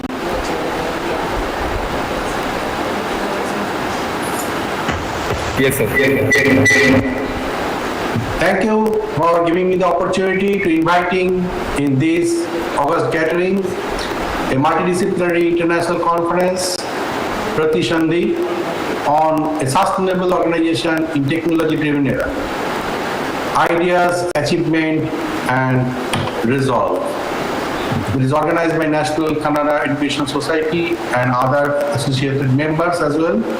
And I am thankful to my previous speakers, Professor Satish, Professor Kuldeep, and Madam Shruti and other madam. Thank you all. And I just want to brief one or two idea from my side. First, we know that Graham Bell in 1876 discovered telephone. That telephone is no more in use. It is the change of business. Now we use the mobile phone, and now it is smartphone, and now it is the age of internet. We are using different types of softwares and gadgets like YouTube, LinkedIn, Twitter, everything, Instagram, everything for communicate between us. And it is more faster and more easy that I am sitting in Malaysia, I am with you in Mumbai. And this is the change of the business with the time. So within 1 minute, we can reach many other places in the world in a short. So previously, we queue in the ticketing system, ticket counter to get a ticket. Now, after COVID, we completely shifted to the online mode. Nowadays, we don't book any ticket in going for ticket counter. We always buy online. Even the hotel booking, car booking, food booking, everything on online system. This is the change of business. But when we are changing our business, we are in stigma. Due to the sustainability of the COVID-19, how we sustain? The stigma is there. What is the stigma? This is the cartoon from very old time, 1894, that you can see that I will not take vaccine. Vaccine may harm me. The vaccine of different brand I will not take. This type of stigma is there. I will not wear mask. It is not my, what you call it? Civic,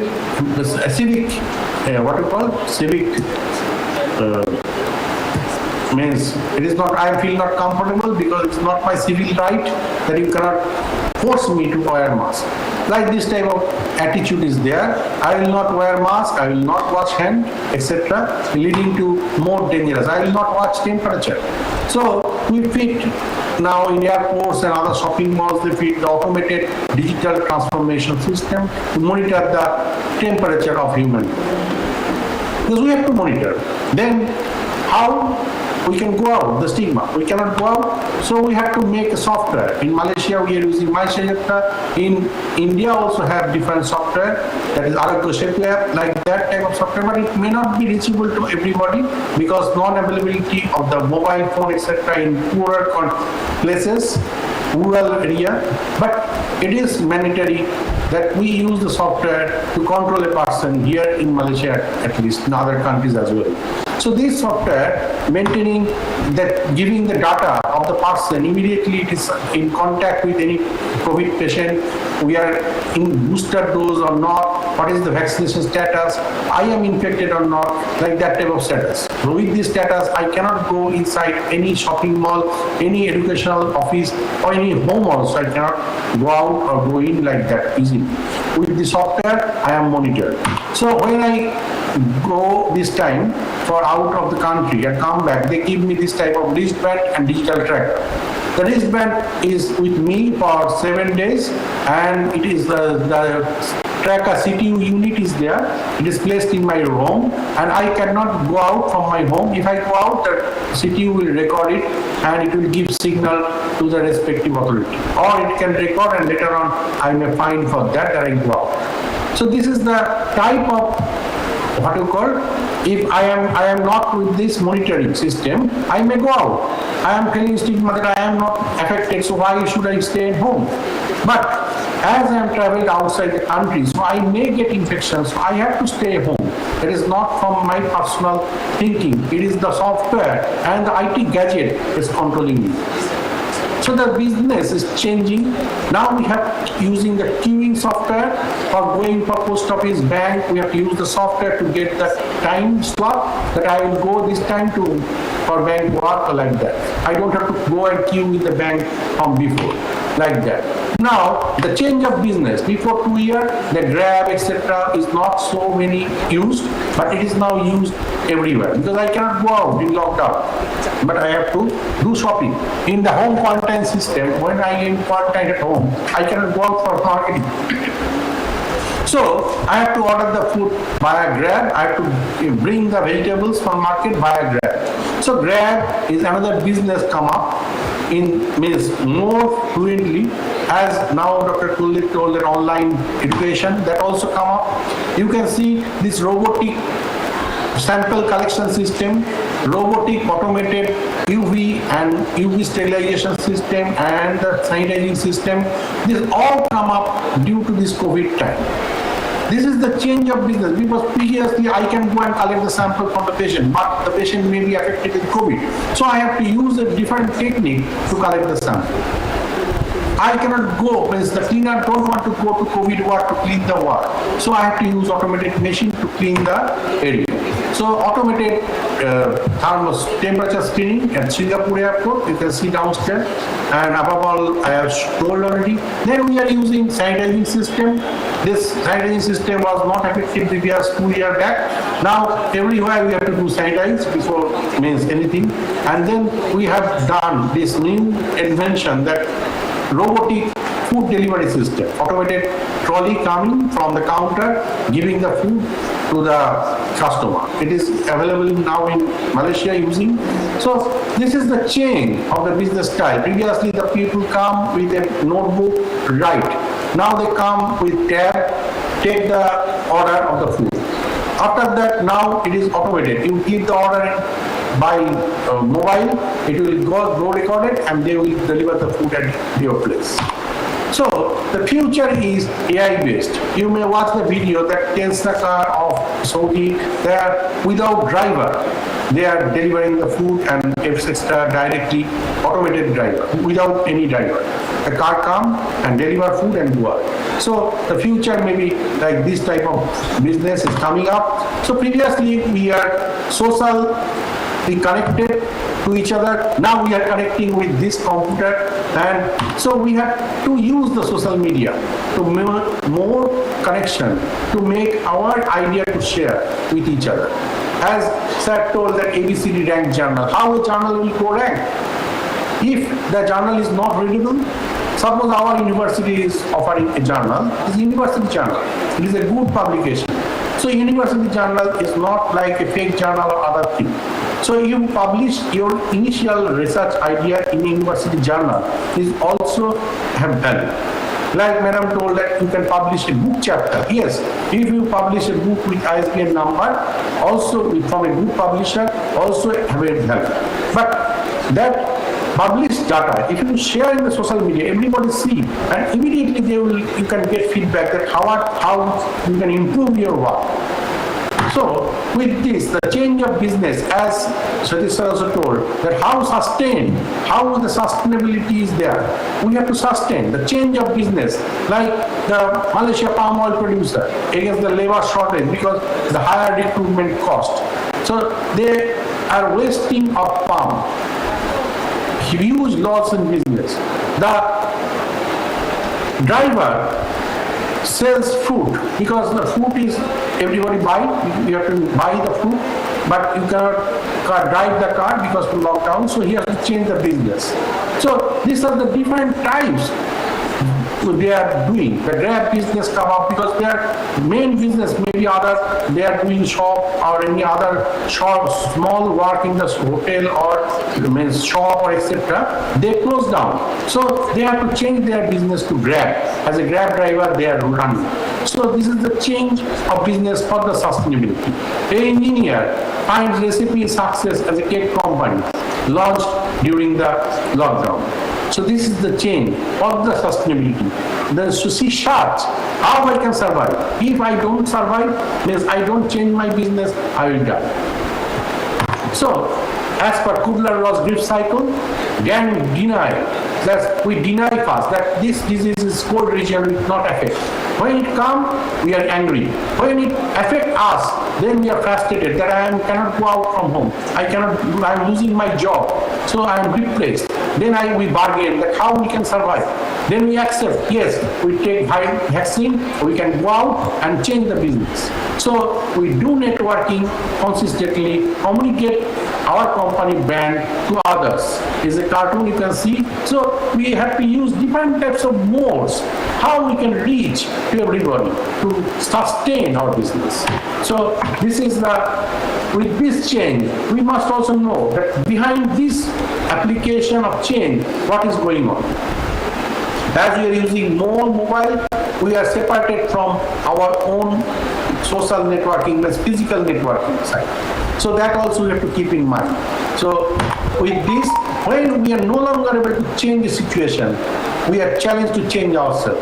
By Professor Dr. Viktor Frankl, he wrote the book Logotherapy when he was in prison in the World War time.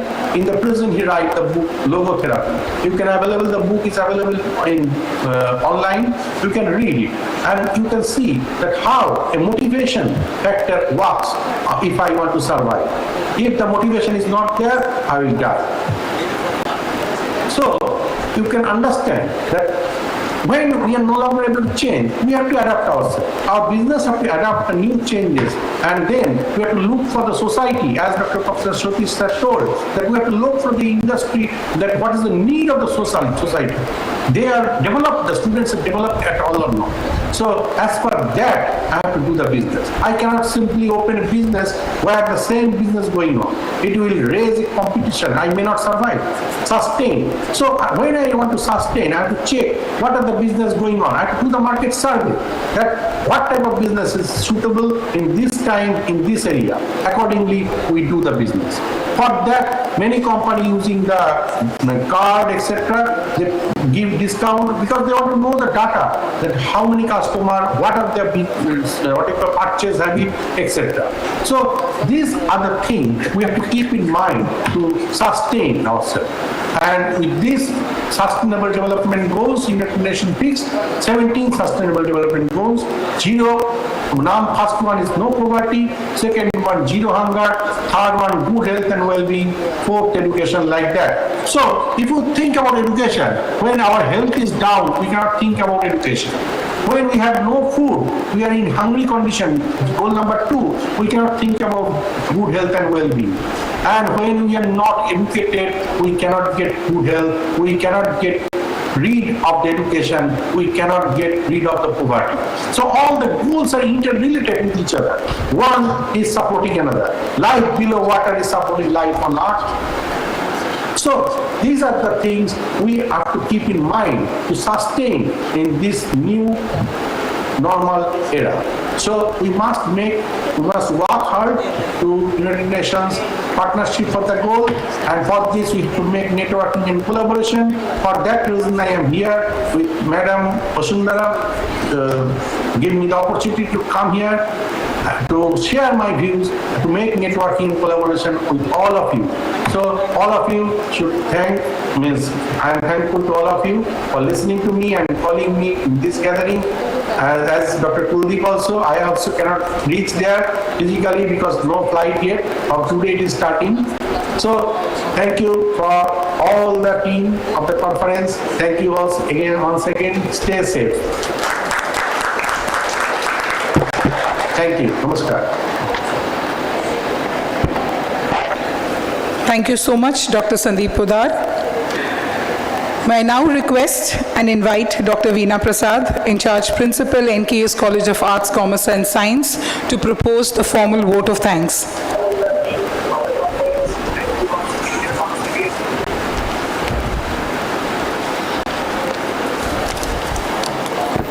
Good afternoon, everyone.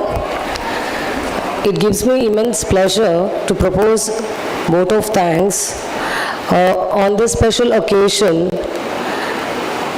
I extend my heartfelt gratitude to Dr. Satish Ojha sir, Dr. Smitha Shukla, Dr. Kuldeep Kumar, and Dr. Sandeep Podar for their gracious presence and contributions to PRATISANDHI. My sincere thanks to ICSSR for sponsoring our conference.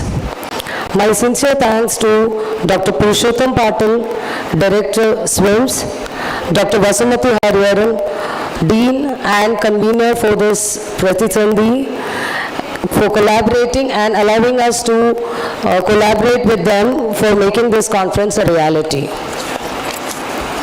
I am deeply indebted to the members of NKES Society for constantly motivating us and inspiring us to give us our best.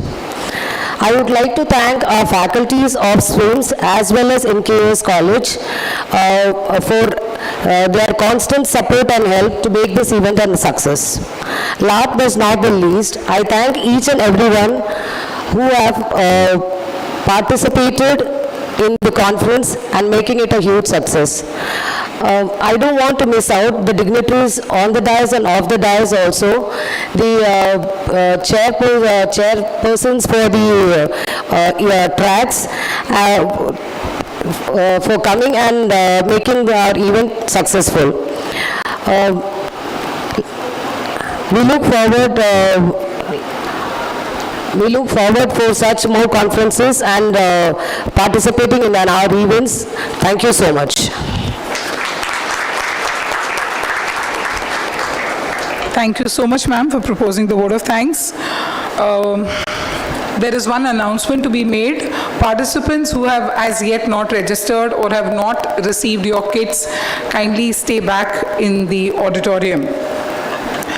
Before I hand over the session to Professor Gangadharan Mani, can I please have a round of applause for this very attentive audience who have really been at their best. Thank you so much. Professor Gangadharan Mani.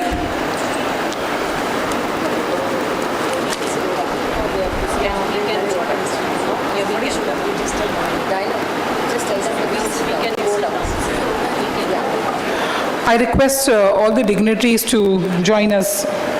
You can be seated in the front row. Thank you so much.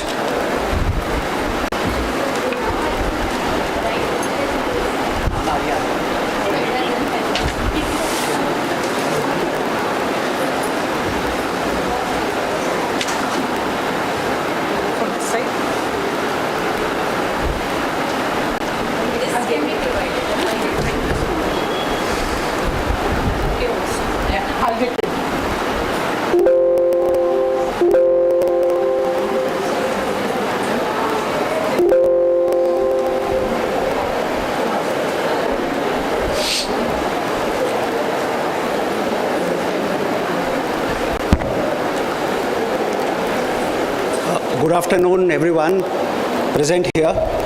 Good afternoon, dignitaries, the speakers, and dear students. It gives me immense pleasure to welcome today's speaker, Mr. Parameshwaran Iyer, Param Iyer for short. I request Param Iyer to come on stage. Please give him a big round of applause.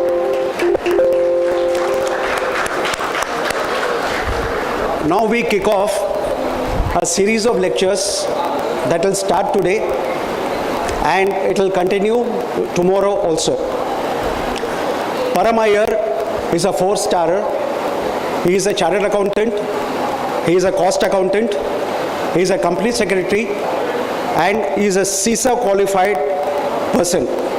And he specializes in the area of technology-enabled business transformation solutions with more than 24 years of professional experience. His key competencies are technology-enabled business transformation, SAP-enabled transformation programs, SAP-enabled compliance implementation, GST, TDS, etc. SAP competency lead for finance, accounting, and management reporting. His industry focus is on consumer products, technology, media, telecommunication, manufacturing, and professional services. Param leads the competency for finance, accounting, and management reporting solutions in SAP. Param is also an advisor for many transformation programs, helping clients define their technology roadmap. Param has led and driven creation of approximately 50 reusable solution assets in SAP technology that helps clients solve their industry-specific or organization-specific business challenges. Param Iyer is a consulting partner with Deloitte, one of the 4 big consultancy organizations. Today he will be talking about how technology enables business transformation in organizations. Param is quite close to me, he's a close friend of mine, and he is much younger than me, but he has achieved a lot more in the short span of time. Over to you, Param.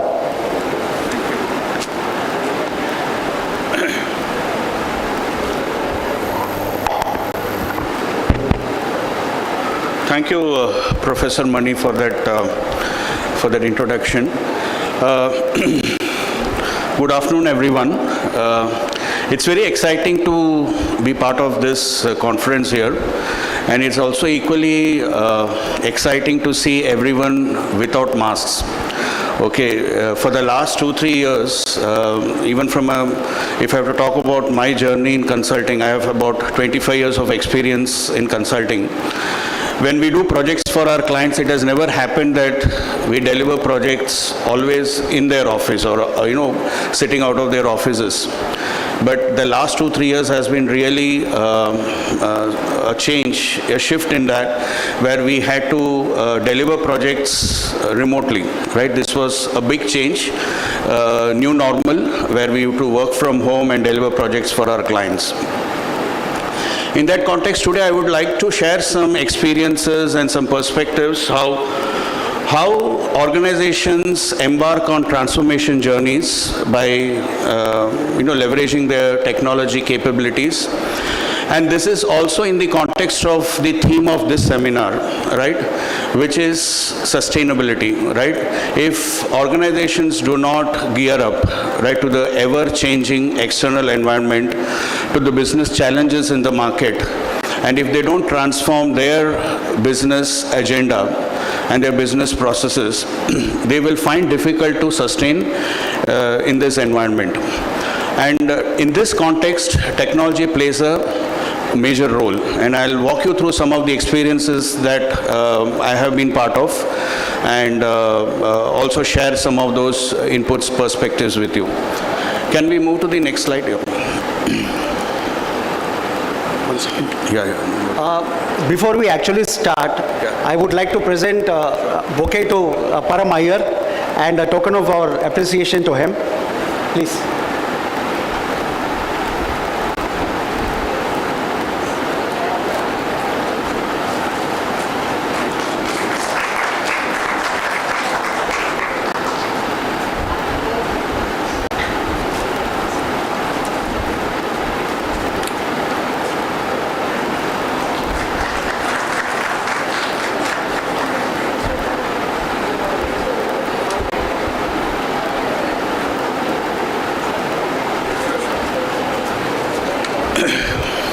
So the agenda for the day basically will cover some of the building blocks of business transformation and what is the typical journey that every organization undertakes.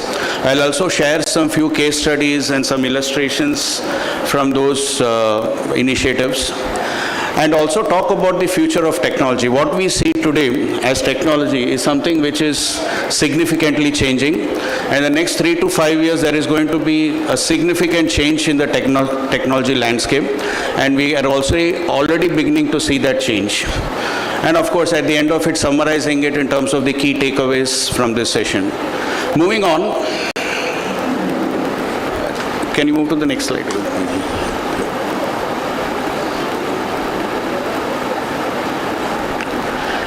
So, move to the next one. So what is the need for transformation? What is it that organizations typically have suffer or they face challenges day in and day out? What are those challenges that they face which kind of, puts them in a situation where they have to consider transformation? So one of them is, most of the organizations, if you see, before they embark on such journey, they do a lot of manual work. Okay, I have seen organizations, large organizations, even if I have to talk about, I started my career with Reliance Industries. Before they implemented SAP in the organization, most of the accounting actually happened in Excel sheets. Right? It was all manual, and they used to use this very popular accounting system called Tally. And they used to really struggle with, generating reports for their book close, so on and so forth. So this is one of the challenges which many organizations face. There are also organizations that have multiple isolated systems. I'm aware of one technology company which is a global organization. Before they embarked on a transformation journey, they had close to 800 plus IT systems, isolated IT systems, not talking to each other, not integrated, and they really struggled. Which means, imagine an organization where purchase order is created in one system, the service confirmation, goods receipt is generated in some other system, and you have the vendor invoice happening in a third system. So this organization had 800 such systems and really struggled to bring together an integrated view of their business operations. The third area which is important here is controls. I don't know, there are many finance delegates in this room. There are so many regulations that are coming up where controls in the organization, whether it's a banking organization or whether it's manufacturing organizations, controls are very, very important and we can't leave it to human judgment in terms of exercising those controls. Then comes the regulatory compliance, ever-changing environment. Like we started with excise, SENVAT, and then we moved to the VAT regime. Now we have migrated to the GST regime. And then we had the Indian GAAP initially. Now we have moved to Ind AS, right, as the accounting principle for us. So this is an ever-changing environment that we are facing, and if the organizations don't embark on transformation programs, they will struggle to comply with these regulatory requirements. The next challenge that they face is many of the processes in organizations are redundant. What that means is, I know an organization, we were doing an assessment for a telecom major. They had actually 7 levels of approval. Their CFO told us that it comes to me after 7 levels of approval, and after I approve it, I again get the next day for the same transaction, I get again another approval request. So they used to really struggle in terms of the turnaround time of the workflow and the processes. So because the reason for this is these organizations have grown over a period of time due to mergers, acquisitions, but they have never really visited their processes, their technology platforms, and optimized it to simplify their processes. The next challenge which many organizations face is inordinate delays in closing their books of accounts. There are organizations which I have worked for. There is one alcohol beverage company in Bangalore for whom I did a finance transformation engagement. They used to close their books 1 month after their finance close, which means that if I have to report my financial statements for the month of March, I used to take almost a month. Okay, if March is fine, it's a year end. Even during the month, they had quarterly reporting requirements. They used to take almost a month to report their results. And this was really, hampering their stakeholders, shareholders reporting, so on and so forth. Another important point, while more organizations somehow manage their statutory reporting, they struggle big time also in terms of their insights from a management reporting, which means there is no visibility. Some of them have limited visibility, or some of them do not have any visibility in terms of their business performance, which we typically call as management information system or management reporting or performance reporting. And because of that, they are unable to take business decisions on time. And if you don't take business decisions on time, you are left behind and you do not become a sustainable organization, right? At the end of the day, if you take right business decisions at the right time, it really helps you to sustain in the ever-changing environment. Last but certainly not the least is the scalability. As I was mentioning, there are organizations which there is a lot of mergers and acquisitions happening these days, right? We have heard about the Vodafone Idea merger. We recently, was a news that Sony Pictures and Z Telefilms is going to merge. When such mergers and acquisitions happen, it becomes very important that people, process and technology, all the three come together in terms of transformation and simplification, so that they are able to sustain in the, not only within the organization, or also in the context of the external environment. So moving on, so considering this as the typical challenges that organizations face, what is business transformation? What does it mean? What is the definition of business transformation? Typically, there are three key areas which go in as an input to the business transformation, and there are three typical areas which are expected outcomes from a business transformation program. What are those? Talking about the inputs first and foremost is the people. Right, in any transformation program, whether it is enabled by technology, most important is the people that matters, right? There were some good perspectives shared in terms of how employees in an organization, workforce in an organization is so important for the success of the organizations. But if that workforce does not adopt, if they don't take ownership, and if they don't have a mindset to change, they will really struggle in that transformation journey. The workforce struggles, and in effect the organization also struggles in that organization. Right? When I was in college, some of my mentors used to tell me that if you are unable to change your girlfriend, you change your girlfriend. Right, so this was more of in the college days, but even in organizations today, management takes a view that if people are not able to adopt change, there is no longer a carrot approach, right? Today organizations, when they embark on transformation journeys, there is always a carrot and a stick approach. If you perform in the transformation journey as a stakeholder in that transformation program, you are rewarded. But if you, at the same time, if you don't participate, if you don't change your mindset, you're also, there is a stick approach that is adopted. The second important area of input for a transformation is the process. Right, ways of working. Okay, when we have to transform any organization, it is very important that we revisit. You would have heard this very common term, which is called as business process re-engineering. Right, most of the organizations I work for in almost about 15 to 20 transformation programs. And all of them, I would vouch for all of them, have actually started with business process reengineering before actually embarking on the technology implementation to achieve the goals set by that BPR program. So looking at simplifying processes, looking at role redefinition, right, in terms of who performs what, and can we repurpose the role of the workforce, because once you have technology implemented and you have, at the end of the transformation program, you will have workforce which will have significant bandwidth. But it's not that since they have bandwidth, there is no, the technology does most of the work for them. We can repurpose their role in the organization. They become more of strategic analysts in the organization rather than doing mundane, repetitive tasks.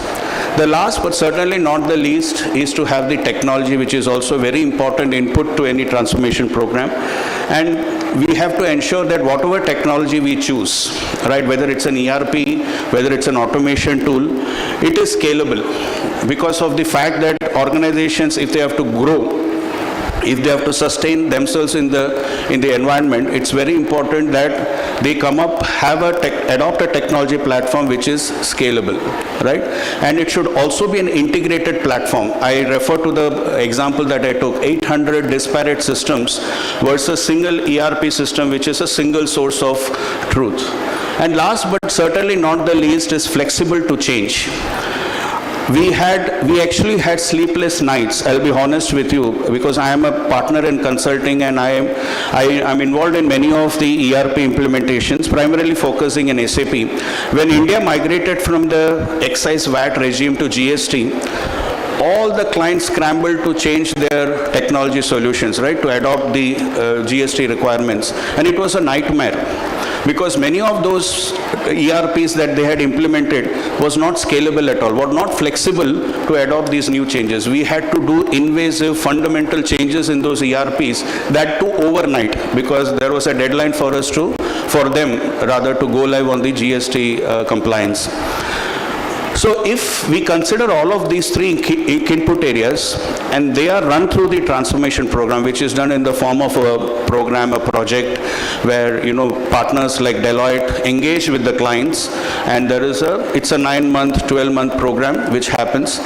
But the most important is when we embark on that program, outcomes are very clearly defined. And one of the outcomes is visibility. At the end of this program, we should have visibility to report my numbers on time. It's not only statutory, as I told you, it is the slice and dice of my business operations which will help me to take the decisions on time and be competitive in the market. There were some perspectives shared that there is so much of competition from the competitors, and we have to sustain ourselves in that competitive environment, and visibility will give us that edge to sustain in that competition. The second part is the controls. Okay, these days there are many technology solutions which are able to give us automated controls. I don't have to worry. If I'm making a duplicate payment, the system will tell me that this is a duplicate vendor, this is a duplicate invoice that is being paid, and we can easily, manage those controls. But in addition to that, audit trails, which is a very important requirement, and I believe starting April, I think it is getting a little bit postponed, but there is a regulatory requirement that organizations should have accounting systems that have significant audit trails. When you change a vendor master, when you change your customer master, there should be significant audit trails in the system. And then, of course, the third is very important, which is more also relevant from a banking industry, which is to prevent frauds, right? So you should have systems, compensating controls in the system which can help you prevent those frauds. The third important aspect of transformation is efficiency. Right, this is one of the important, as I was taking an example of people working on Excel sheets and trying to, close their books of accounts. There are packages available in the market today, and, I used to jokingly tell my clients that we saw Rajinikanth as a chitty in the movies, right? But we have such robotic solution actually helping us, carry out transaction. I do have a video to show you of a POC that we have implemented for a client. We will on bank reconciliation. That's there in this presentation to talk about it. So that really improves efficiency. The client for whom we implemented that achieved 95% savings in manual effort by implementing that solution. So efficiency is another key towers of outcome when it comes to a transformation program. Let's move to the next slide.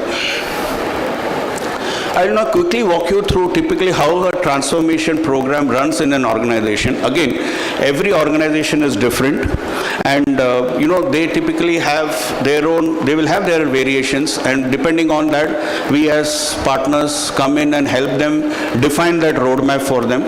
But it's very important that the fundamental framework of the transformation journey should not be compromised, which is what I will explain. And if we don't follow that, I have seen also many of the organizations fail in that transformation program, and the reason for that I'll explain in some time. First and foremost, right, for any organization to carry out a transformation program, they have to build the core. Okay, without building the core, if I try to enhance or bring in automations or bring in robotics, artificial intelligence, so on and so forth, it will really not work, because I have to first fix the core, fix the accounting system, which is the core. And for that, there are many good ERP systems in the market. I have taken few examples: SAP, Oracle, Microsoft Dynamics. There are many, many more, right? It's very important that any organization that embarks on a transformation program, they have to first build their core. That's the first step that they have to take. Once they have stabilized the core, building the core, they can definitely look at enhancing the core, wherein, you know, those additional advanced feature functionalities are available in the market in terms of advanced planning. We have advanced analytics tools. Many of these tools are all now available on the cloud. So you can really work on those tools on a SaaS model, and it really gives you excellent insights into the various dimensions of your organization's business operations. And you have planning, you have process automation, so on and so forth. But these processes or these solutions work very well if the core is strong. If the core is not implemented properly, it actually goes for a toss. And I have seen many organizations, and it is across industries. It's not very specific to a particular industry. Chemical manufacturing clients I worked with, CPG clients that I worked with, some of them really struggled. They had to actually abort their transformation journey because they didn't take this recommended approach for transformation. Last but certainly not the least is, once we are done with step 1 and 2, step 3 is more about those real, exponential solutions. You would have heard this term, artificial intelligence, machine learning, but these were typically on paper. But I am actually seeing those happening at client locations, right? There are planning solutions, forecasting solutions, where actually the system comes and does, it intelligently proposes what should be the planning numbers that the client should be going for in the next budgeting cycle, so on and so forth, right? But along with this, what is also equally important are those 4 chevrons which cut across all these phases of the program, which is business process reengineering that I talked about, right? Where we have to ensure that we first define the objectives, we revisit the processes before we embark on the implementation program. Managing change, very important. If we don't have the right change champions identified for the implementation or the transformation program, organizations will struggle, because as I told you, right, at the end of the day, who is going to really make it a success? The people, the workforce. They have to adopt the new technology platform, and they have to really, work on those technology solutions to achieve the desired objectives. Data governance, very important, right? Almost 90% of the ERP programs that I have run, we have always had challenges with data. Okay, it could be master data, it could be the balances that we have to cut over from the legacy systems. Having also said that, data also is considered the new oil. Okay, this is a consulting term, but data is so very good that if you have quality data, it gives you those insights. I was in conversation a few days back with the CIO of a CPG organization here, very popular one. So he told me, Param, I get excellent reports from my system. I have done the transformation. I have done all those technology solutions, all of that. But whatever reports I get from the system, the challenge that he was facing is that I'm unable to analyze those reports. There are a lot of numbers on paper, but I'm unable to analyze and take business decisions. That is why these days, in addition to reports that are available in these solutions, there are a lot of insights that those technology solutions, reporting solutions offer. So for example, SAP has a solution called SAP Analytics on the Cloud, right? It gives you not only the dashboards, which would be used by a CFO, CIO, or marketing head, it also tells you intuitively what are the probabilities, what if analysis, many of those things can happen using these advanced solutions that are available in the market. And it is becoming more and more popular because merely getting a report and not being able to read that report and take business decisions is as good as not getting a report, right? So that's important. And for all of this to happen, quality of data is absolutely important. Last but certainly not the least, more and more organizations adopt standard technology solutions and keep it low code, no code, no enhancements, no major developments. They have always succeeded because then it becomes scalable for upgrade. It becomes really helpful for them if any changes happen in future. If they customize and enhance the technology solutions beyond a point, it really hampers the maintenance of those technology platforms. And if that is impacted, obviously your business operations are impacted because business is heavily now relying on these solutions, right? So with that, I will move to the next slide. A few case studies I would like to share with you all. These are actually actual projects done by Deloitte, and I would like to share these perspectives. So one of them, as I told you, right, there is a video also on this. This is a bank reconciliation. I know you would understand what a bank reconciliation is. In organizations like big ones, okay, in India, there have been huge frauds because the reconciliation was not done on time. Okay, and these are real, flagship companies in India, multiple of them. They have not been able to detect the frauds because they didn't do reconciliation on time. Now, this project that we did was for a global professional services organization. They are present in about 89 countries, 160 odd legal entities, and since they are in multiple countries, their bank statement also used to come in multiple languages, about 15 different languages. But so we used an automation solution here. So I'll actually show you the video which will actually explain how it actually does it. But as you can see, the business value incites 95% reduction in manual effort, right? That's the biggest efficiency. We talked about efficiency as one of the outcome of business transformation. This project actually helped the client achieve that efficiency.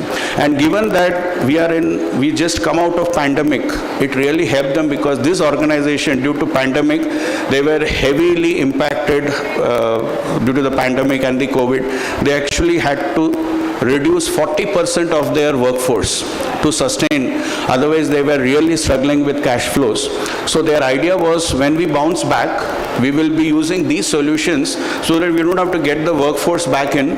We will still manage with that 60% workforce. Remaining work will be done by these solutions. So these kind of initiatives are the current trends in the market. So we'll move to the next slide where you can play the video.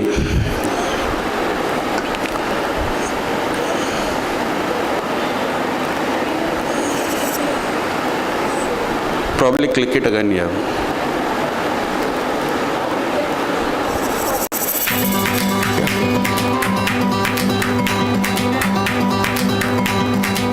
Audio will come or it's coming?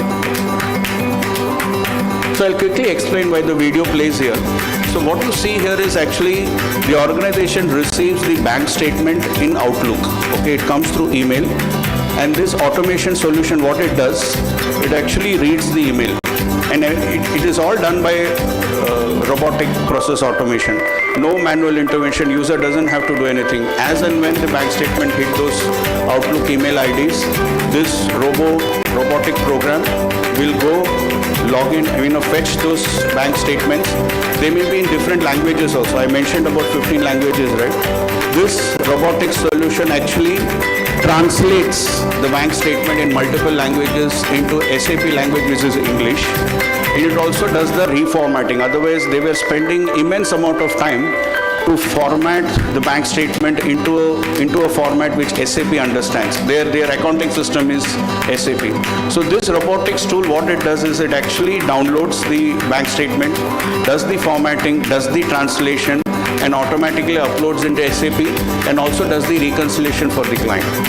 So this initiative, as I told you, helped them save 94% of manual effort, and they're really thrilled.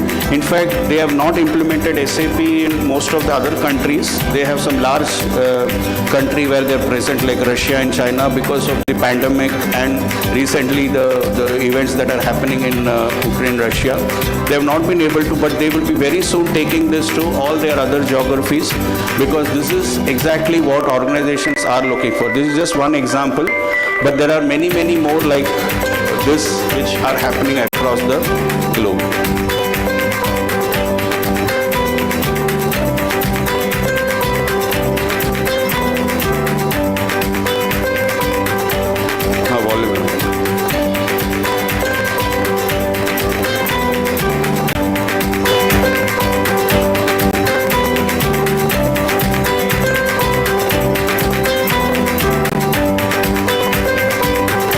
Automatically logged into SAP. User is not doing that, right? The robotic program is actually running this.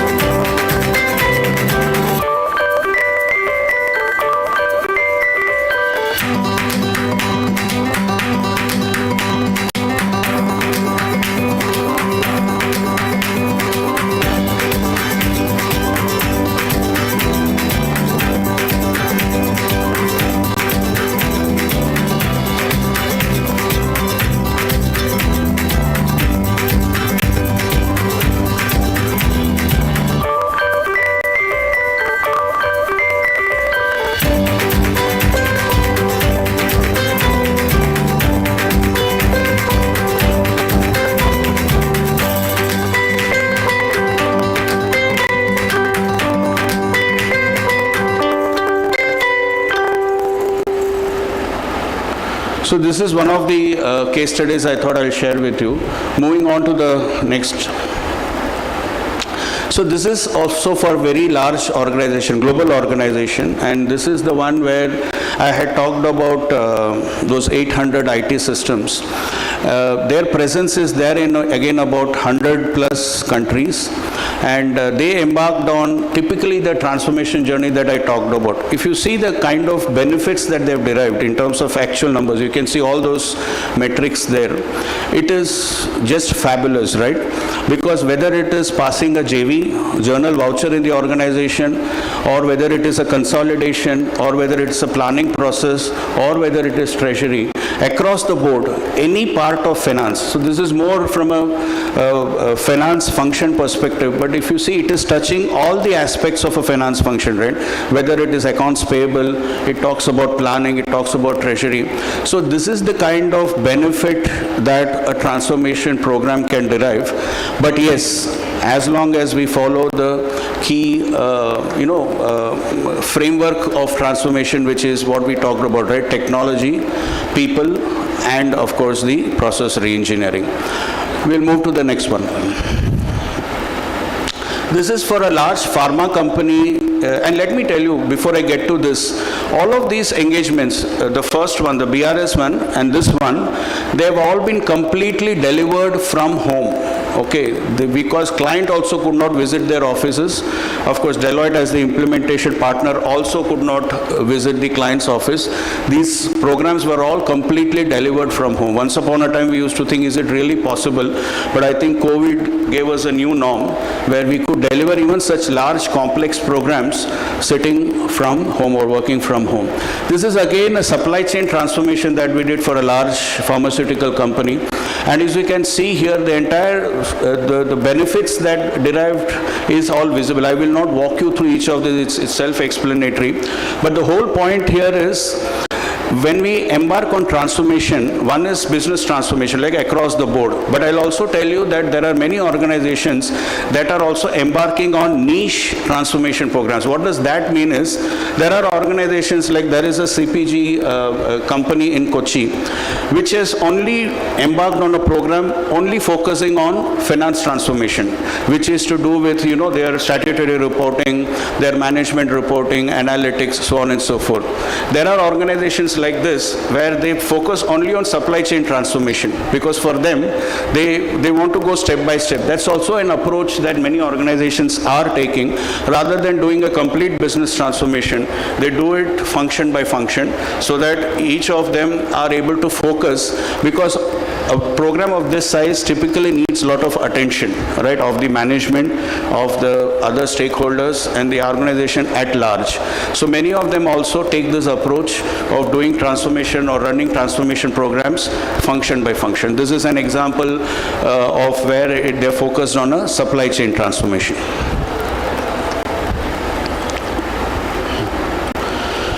This is again similarly supply chain planning. Okay, these days there is a concept called as connected planning. There is also a video on that, I'll talk about it. So today planning is just not financial planning. Earlier it was like we do separate planning for finance, separate planning for your logistics, separate planning for your supply chain, separate planning for your marketing numbers, separate plan for your capital employed or return on capital employed, so on and so forth. But now organizations have come up with a new initiative called as connected planning, bringing all of that together. Because when they were using this individual planning programs, there was a lot of issues from a reconciliation perspective, right? My sales numbers will not finally tally with the sales numbers depicted in the financial planning, so on and so forth, right? To overcome that challenge of reconciliation, and to also facilitate consolidated, integrated plan versus actual reporting, most of the organizations, we are doing a project for a media company. As we speak, we are on the process of implementing the solution for them. They have actually embarked on this, where their entire planning process is integrated. It can be called integrated planning. Organizations, some of them call it as connected planning. So this is a project that we did for one of the client of ours, which is again on supply chain. But again, it talks just not focused on supply chain, it's end-to-end integrated planning. And there are many solutions. There is a tool called Anaplan. This project was done on a planning solution called Anaplan. SAP, other ERP systems also have their in-house excellent planning tools that are available in the market. Can play this video. So this is again, do not think that today is April, so I'm showing this video. This is also something which is actually future of supply chain, right? It looks like a movie, but this is something which is actually going to be a reality, and it is not a presentation on April Fool's Day. So this is something, so I'll have to play that video, I guess. The previous one. It needs connectivity. It's a YouTube video.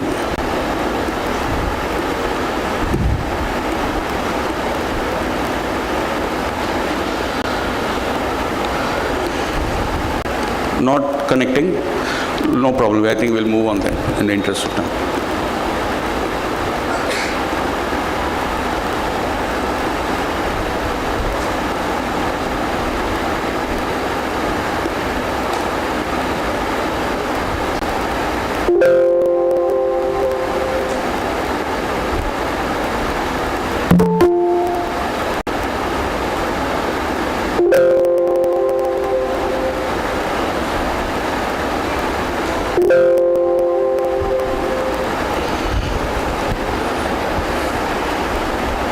I think let's move on if it's not coming up.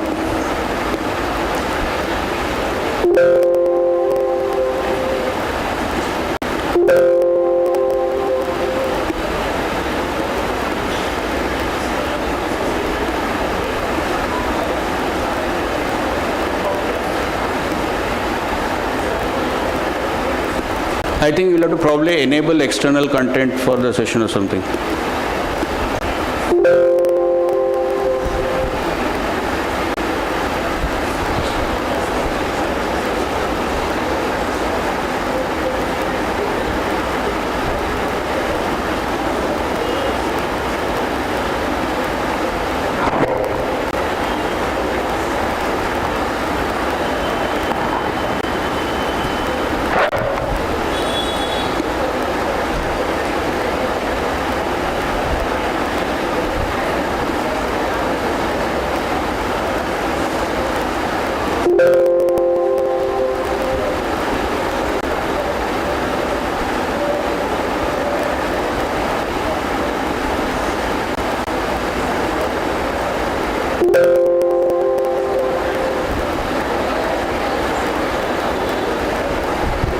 Why don't you choose that second radio button, right? Enable external content for this session. Not working? Okay, I think let's move on.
I'm getting an alert. It appears we have insufficient inventory to fulfill an incoming order. Production, what's going on? We're predicting schedule changes due to unplanned weather conditions. Analytics? Forecast show a storm hitting in 24 hours. Social listening confirms the track, and sensitivity models are predicting asset downtime due to flooding and workforce limitations. Delays in delivery of raw materials could cause capacity loss of up to 26%. Monitors and screens. Production, what can we do? Running alternative production scenarios now. Our best option is to add capacity at the Northeast plants. An overtime shift would meet demand at positive margin impact. The problem is raw material inventory is too low for additional production. Supply, if we did go into overtime, is there anything you can do to get the raw materials there in time? Scanning inventory positions in storage and in transit. I've got raw materials on their way, but 5 days out. Wait. There's material in a warehouse we could get there in 2 days if we ship by air.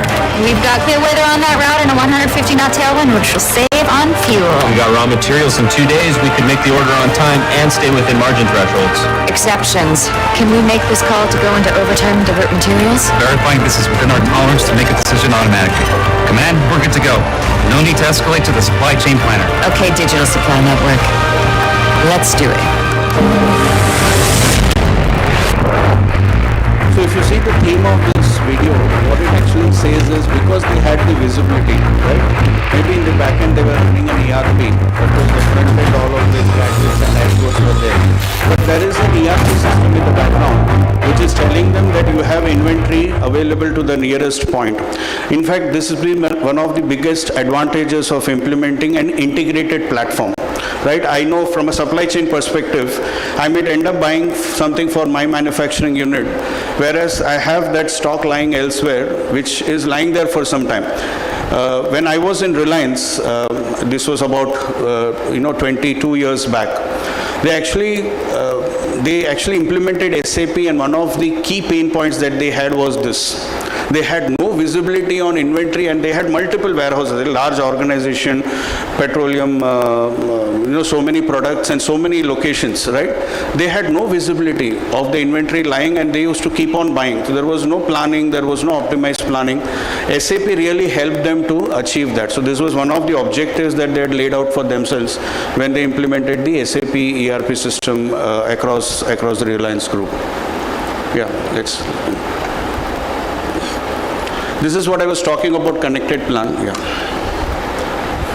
So you see that connected planning is just not focused on just one function, right? What I explained is it goes across the board, supply chain, financial planning, all of that, sales planning, everything comes together in a connected planning so that you have an integrated view of your performance and also the actuals. When you start monitoring them, it becomes very easy to track the plan versus actual and report those numbers on a regular basis. A new approach to planning is needed to increase the volume a bit. Connected planning. a connected solution that integrates people, processes, and data within a single ecosystem, where users can access the latest data, conduct analyses, develop scenarios, and leverage insights across the entire organization for total end-to-end transparency while delivering the critical insight for making better business decisions, where organizational silos are eliminated so that organizations can understand the state of their business, adapt quickly to change, and react based on market needs, and where customers, suppliers, distributors, and manufacturing partners' perspectives are integral to making the best decision for the organization. In a connected planning platform, cognitive algorithms that leverage internal and external information can capture the latest insights from the customer and the market to provide the business with real-time indicators of market demand. This transparency enables sales and finance teams to effectively collaborate with key customers and supply chain on new Functions are opportunities while listed supply here. chain See, sales, finance, all of them are listed in that final clip of that video that you saw. That's exactly what is integrated planning. SAP has come up with a term called as integrated business planning, and our plan uses a term called connected planning. But at the end of the day, the concept is the same, right? Now, from transformation, what I would also like to kind of come to the last section of this presentation, which is that while organizations are embarking on, business transformation, leveraging technology to a very large, significant extent, even technology by itself is changing. Okay, and the next slide, if you can move to the next slide. Technology is no longer looked at as a cost center. Okay, many organizations, many of them, Reliance, Tata, I can talk about those big organizations, but even those, medium enterprises, all of them are now started looking at technology function as a profit center, right? Because now it is more about not as a cost, it's an investment that they make in these solutions. Of course, after appropriate governance, evaluation, all of that in the context of the respective organization. And the focus is more on value delivery. That's a very important term, right? Whenever and this is also the concept from a business transformation perspective. How much value will I get if I invest 20 crores on this business transformation program? Let's say an SAP implementation, or let's say an Oracle implementation. What is the value that I will derive as an organization? Will I get that 95% reduction in my manual effort? Will I be able to get visibility in terms of my business operations? That's the value delivery that client signs up for, and even the implementation partner signs up for. Initially, about 20 years back when I was doing SAP implementation, it was merely an implementation, right? There was a fee that was fixed. They will say that we will agree for, let's say, 5 crore of engagement fees, and they used to pay us as we deliver the solution. Now clients are very smart. What they say is, I will give you 3 crores. Remaining 2 crores I will pay you only if we achieve the desired outcome. Okay, so most of the engagements today, for us also, they have become outcome-based model. Even from a fee structure, it becomes an outcome-based model, so that there is a skin in the game from both the sides, from the client side, and there is also a good part to this outcome-based model.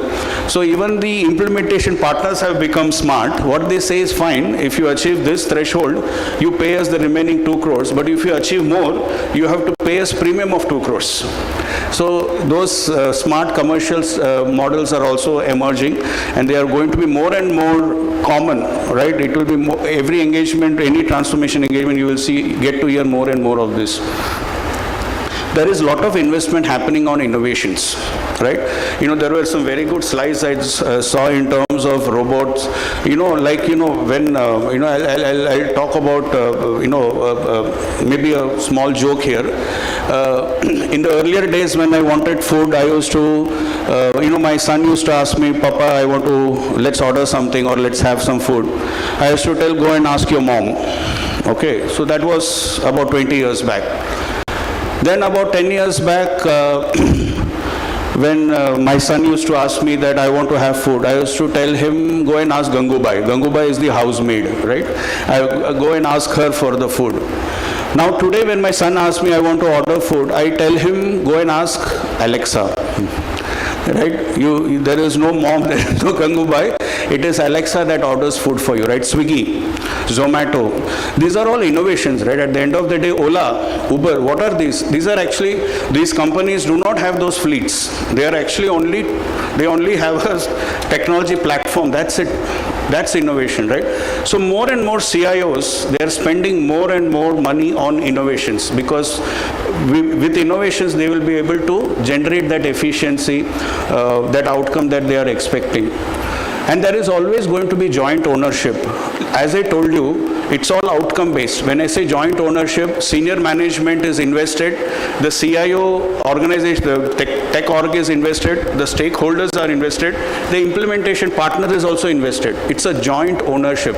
It cannot fail. There has been always a problem that if there is no ownership, there is no adoption, transformation programs become a big failure. Right? So joint ownership is another very popular trend that is emerging. And as I told you, right, value based. It's very easy to measure the outcome these days because of so many technology tools available. They will exactly tell you how much outcome did I achieve by implementing this solution, and the fee is based on that outcome. Clients, particularly tech organizations, are also migrating from on-prem IT department to cloud solutions. What is the advantage of that? I don't have to manage those server rooms, big servers. I have to invest so much AC, wiring. I have to ensure that there is no fire in that room, because then my data is at risk. So more and more, and I have to also have people manning those IT facilities. They are all moving to cloud platform.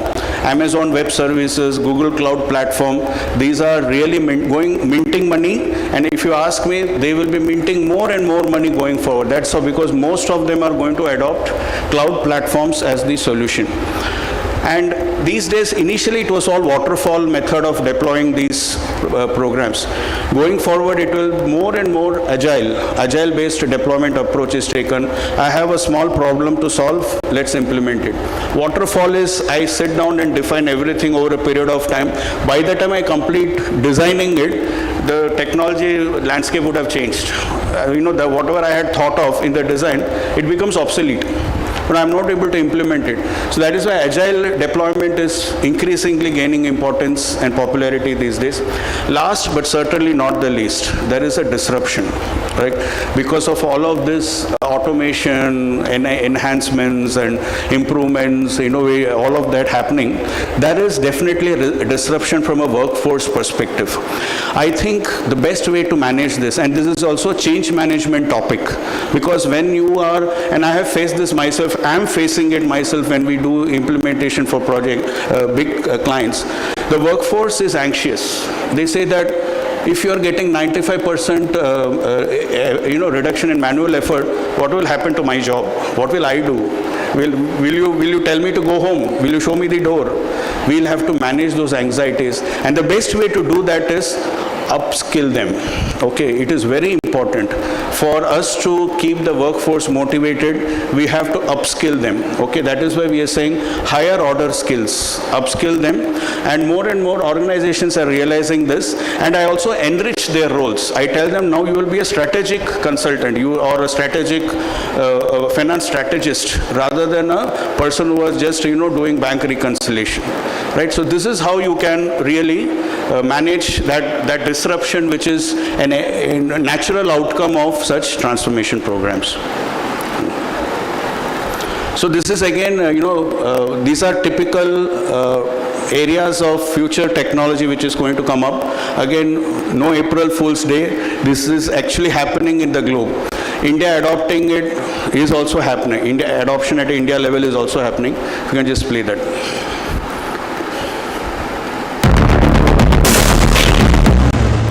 Technology moves forward at an ever-increasing pace. Organizations are navigating an abundance of data, advances, and opportunity. We can't slow the rate of change, but we can engineer a better future by automating much of what's new and next. Inside the organization, automation Automation can free us from repetitive manual processes and elevate our IT professionals from those who respond to problems to engineers who prevent problems. Robots, drones, and other smart devices need to be managed in new ways by IT. AI-enabled cybersecurity can protect these assets from proliferating attacks, not just by automating threat response, but by helping analysts proactively focus on prevention. To amplify collaboration across organizations, modern architectures and encryption techniques enable us to automate data sharing and develop new business models. Cloud providers create modular business services and accelerators that allow organizations to easily assemble applications instead of writing custom code. Advancements in blockchain and other distributed ledger technologies automate collaboration across organizational boundaries, allowing more effective management of tangible and digital assets. As we look forward, technology will continue to accelerate and the flow of data will get stronger. Together, by embracing automation, we can unlock innovation, build trust, and engineer a technology-forward future.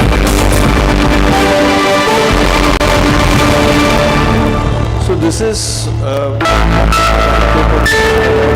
releases every year. This is on technology trends, and this is a summary of that. But if you notice some of the points here, I don't know, there may be auditors in this room. You know, this physical verification that we carry out typically, this is year end actually, right? This is 1st of April. You will see many organizations, we go to manufacturing plants, they are like doing their inventory verification. The inventory placement is so very complex, it's very manually very difficult to go and verify. Today there is a drone technology which is available, which is being used by many organizations.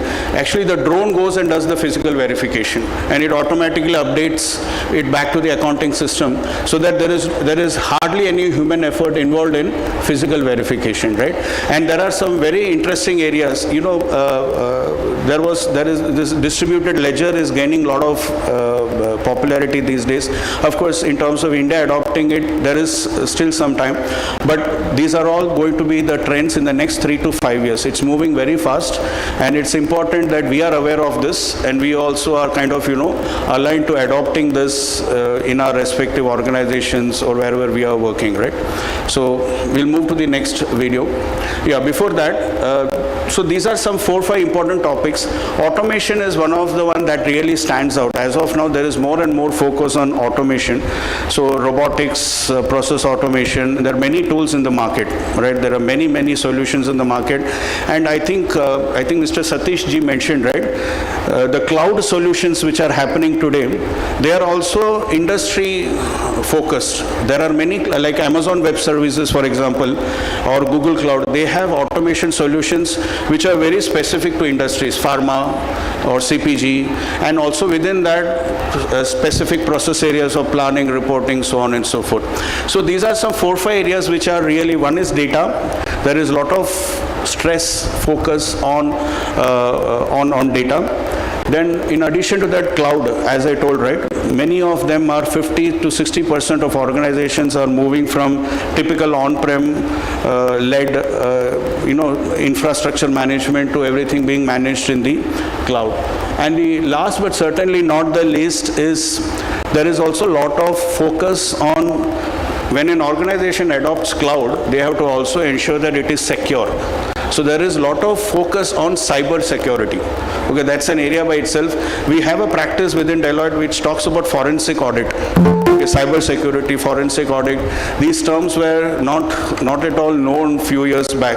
But now with many organizations going into a cloud computing mode, these are gaining lot more and more traction and importance in the marketplace. Moving on. Now, since we also have a lot of finance delegates, I thought I'll just bring in one video on what are the trends from a finance perspective which is happening, which is very important. And you will see whatever I've told in this session, most of them are actually covered here as well.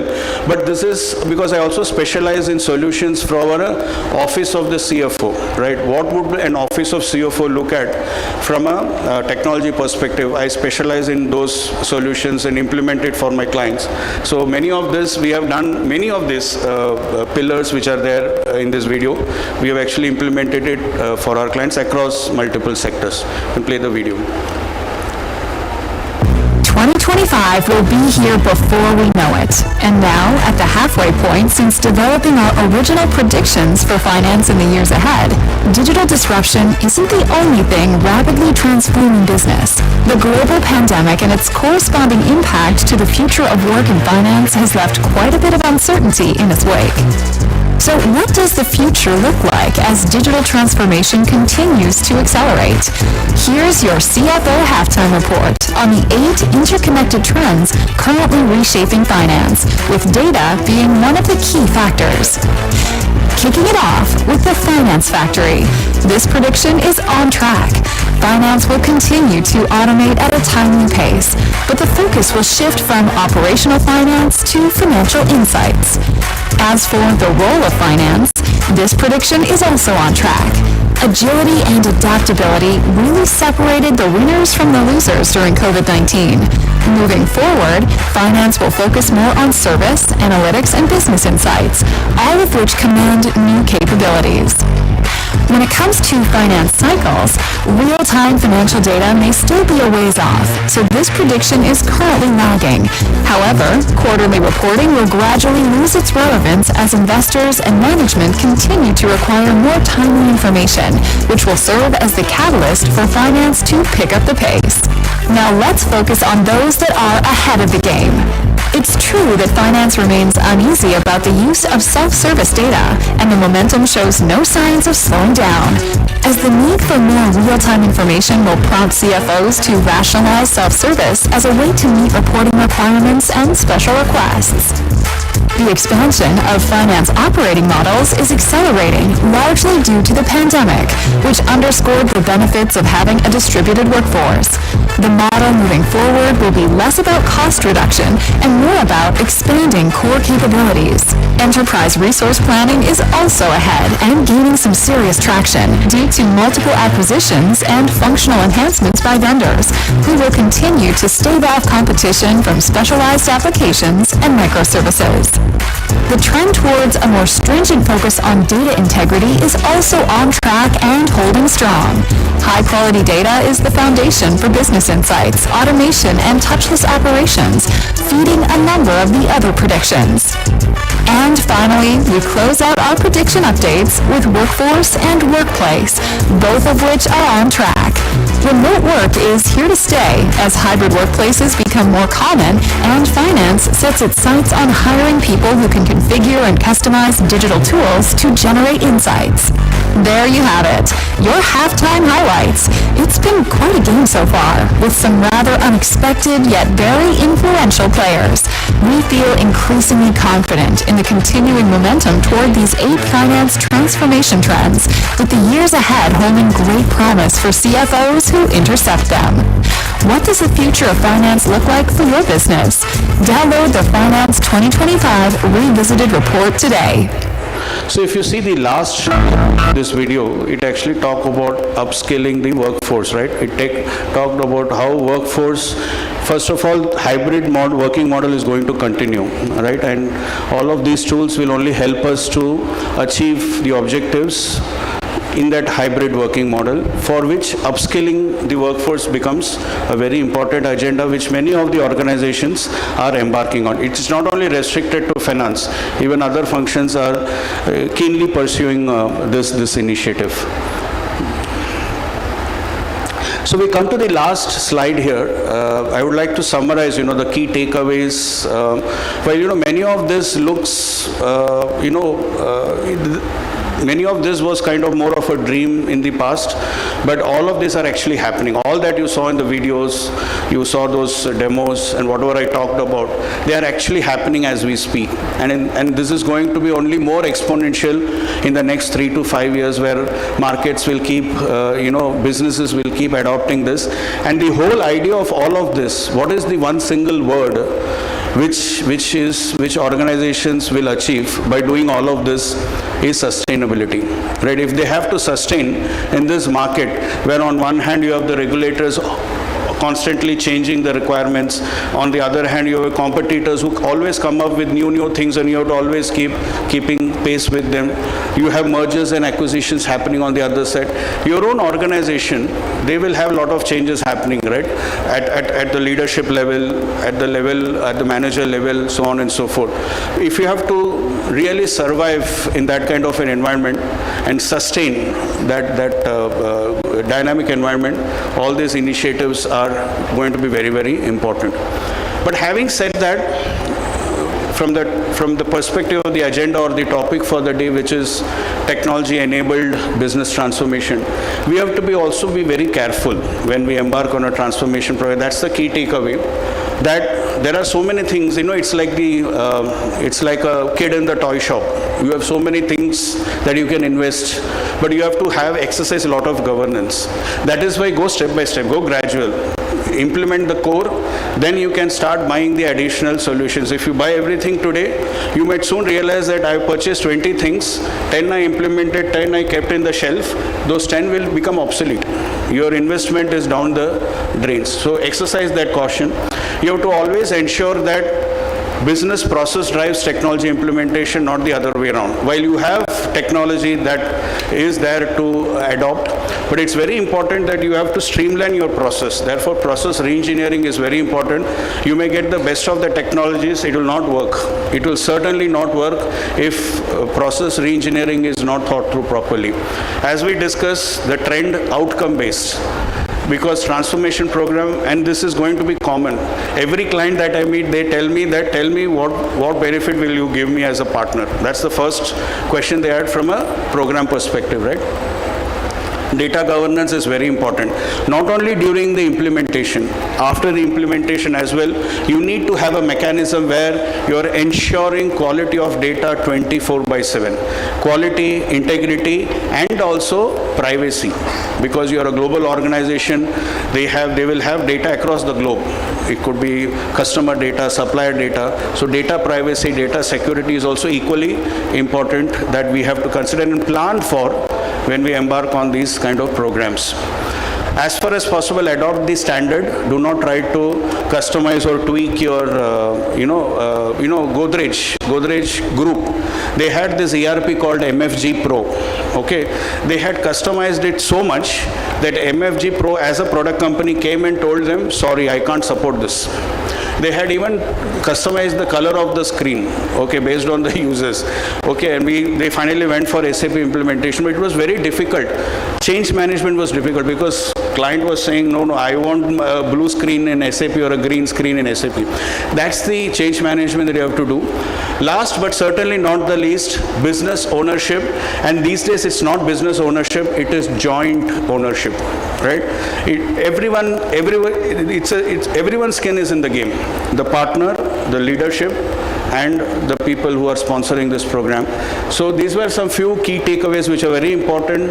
Otherwise, any transformation program, best of the best partner, best of the best technology solution, it will be a failure if you don't take care of this basic hygiene, in terms of when you embark on these programs. So with that, I would like to conclude my presentation. Before I would like to thank Professor Mani and Vasumati, I, of course all of you as well. I don't know your names, but I did hear some of those wonderful perspectives when I was there. Really exciting to know, and this event is also so wonderful, very beautifully organized. Thanks to all of you for giving me this opportunity to present my, my thoughts on this. And it is also good to see that, for me, it's very exciting. I'll tell you why. Because this is the first in-person presentation in a conference that I am attending after COVID. So it's also very nice to see people without masks in a room like this. Otherwise, I would have been doing this on Teams, okay, which is not good. At the end of the day, human touch is important. That is why hybrid working is better. And I would also recommend that you should visit office if you're working from home also. Do visit office, do meet your colleagues, do meet your friends, because, and even in the context of India also as a culture, we are very, many clients also, they say that, because see, at the end of the day, it's people that matters. on top of all of this, it's the people that matter the most. And if you don't manage them, if you don't manage those emotions, I think Mr. Satish talked about emotions, right? If you don't manage those, no program, no technology will be a success. So thanks a lot for your attention and time, and and wish you all the best of luck for the next 2 days, for all the events that you've organized. Thank you very much.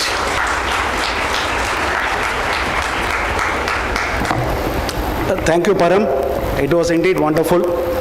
And the success of a speaker is determined by how he breaks down a complex topic and explains it in simple terms so that even the layman can understand. So that is what Param has done. I enjoyed listening to him. Okay, I mean, we both are very good friends, so we never had a chance to speak on these matters. Yeah, so, we are good family friends as well. But today, I could understand the width of his knowledge, the width and depth of his knowledge, which is wonderful. So I have seen him grown up before me, before my eyes. Because size also. Yeah. Jokes apart, it was a wonderful presentation, Param. Thank you so much for taking your time out. He's a very busy person, but thank you so much, and I hope that the students would have benefited by this presentation, because there are a lot of things that Param spoke about, okay, which are very relevant these days. Okay, so thank you once again. And just one point, actually, even for students, I mean, I probably didn't cover that, but even for educational institutions, there are many initiatives. All this Byju's app and all of that was not there before, right? So it also really helps us, because people have now realized that if you have to reach masses, it's important that we have all these technology solutions. So I think you all as students also should definitely embrace all of this, because when you get into the market, when you get into your professional organizations, these things will be kind of, assumed that you should be knowing. So all the best for your wonderful career as well ahead. I now request our respected President Parthasarathi Naik sir to come on stage and present Param with a bouquet and a token of our appreciation.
So with this, we end up our first session, and I request everyone to join us for lunch, after which would request everyone to join us for tracks in the respective classrooms with the session chairs and also the respective SWIMS faculty as well.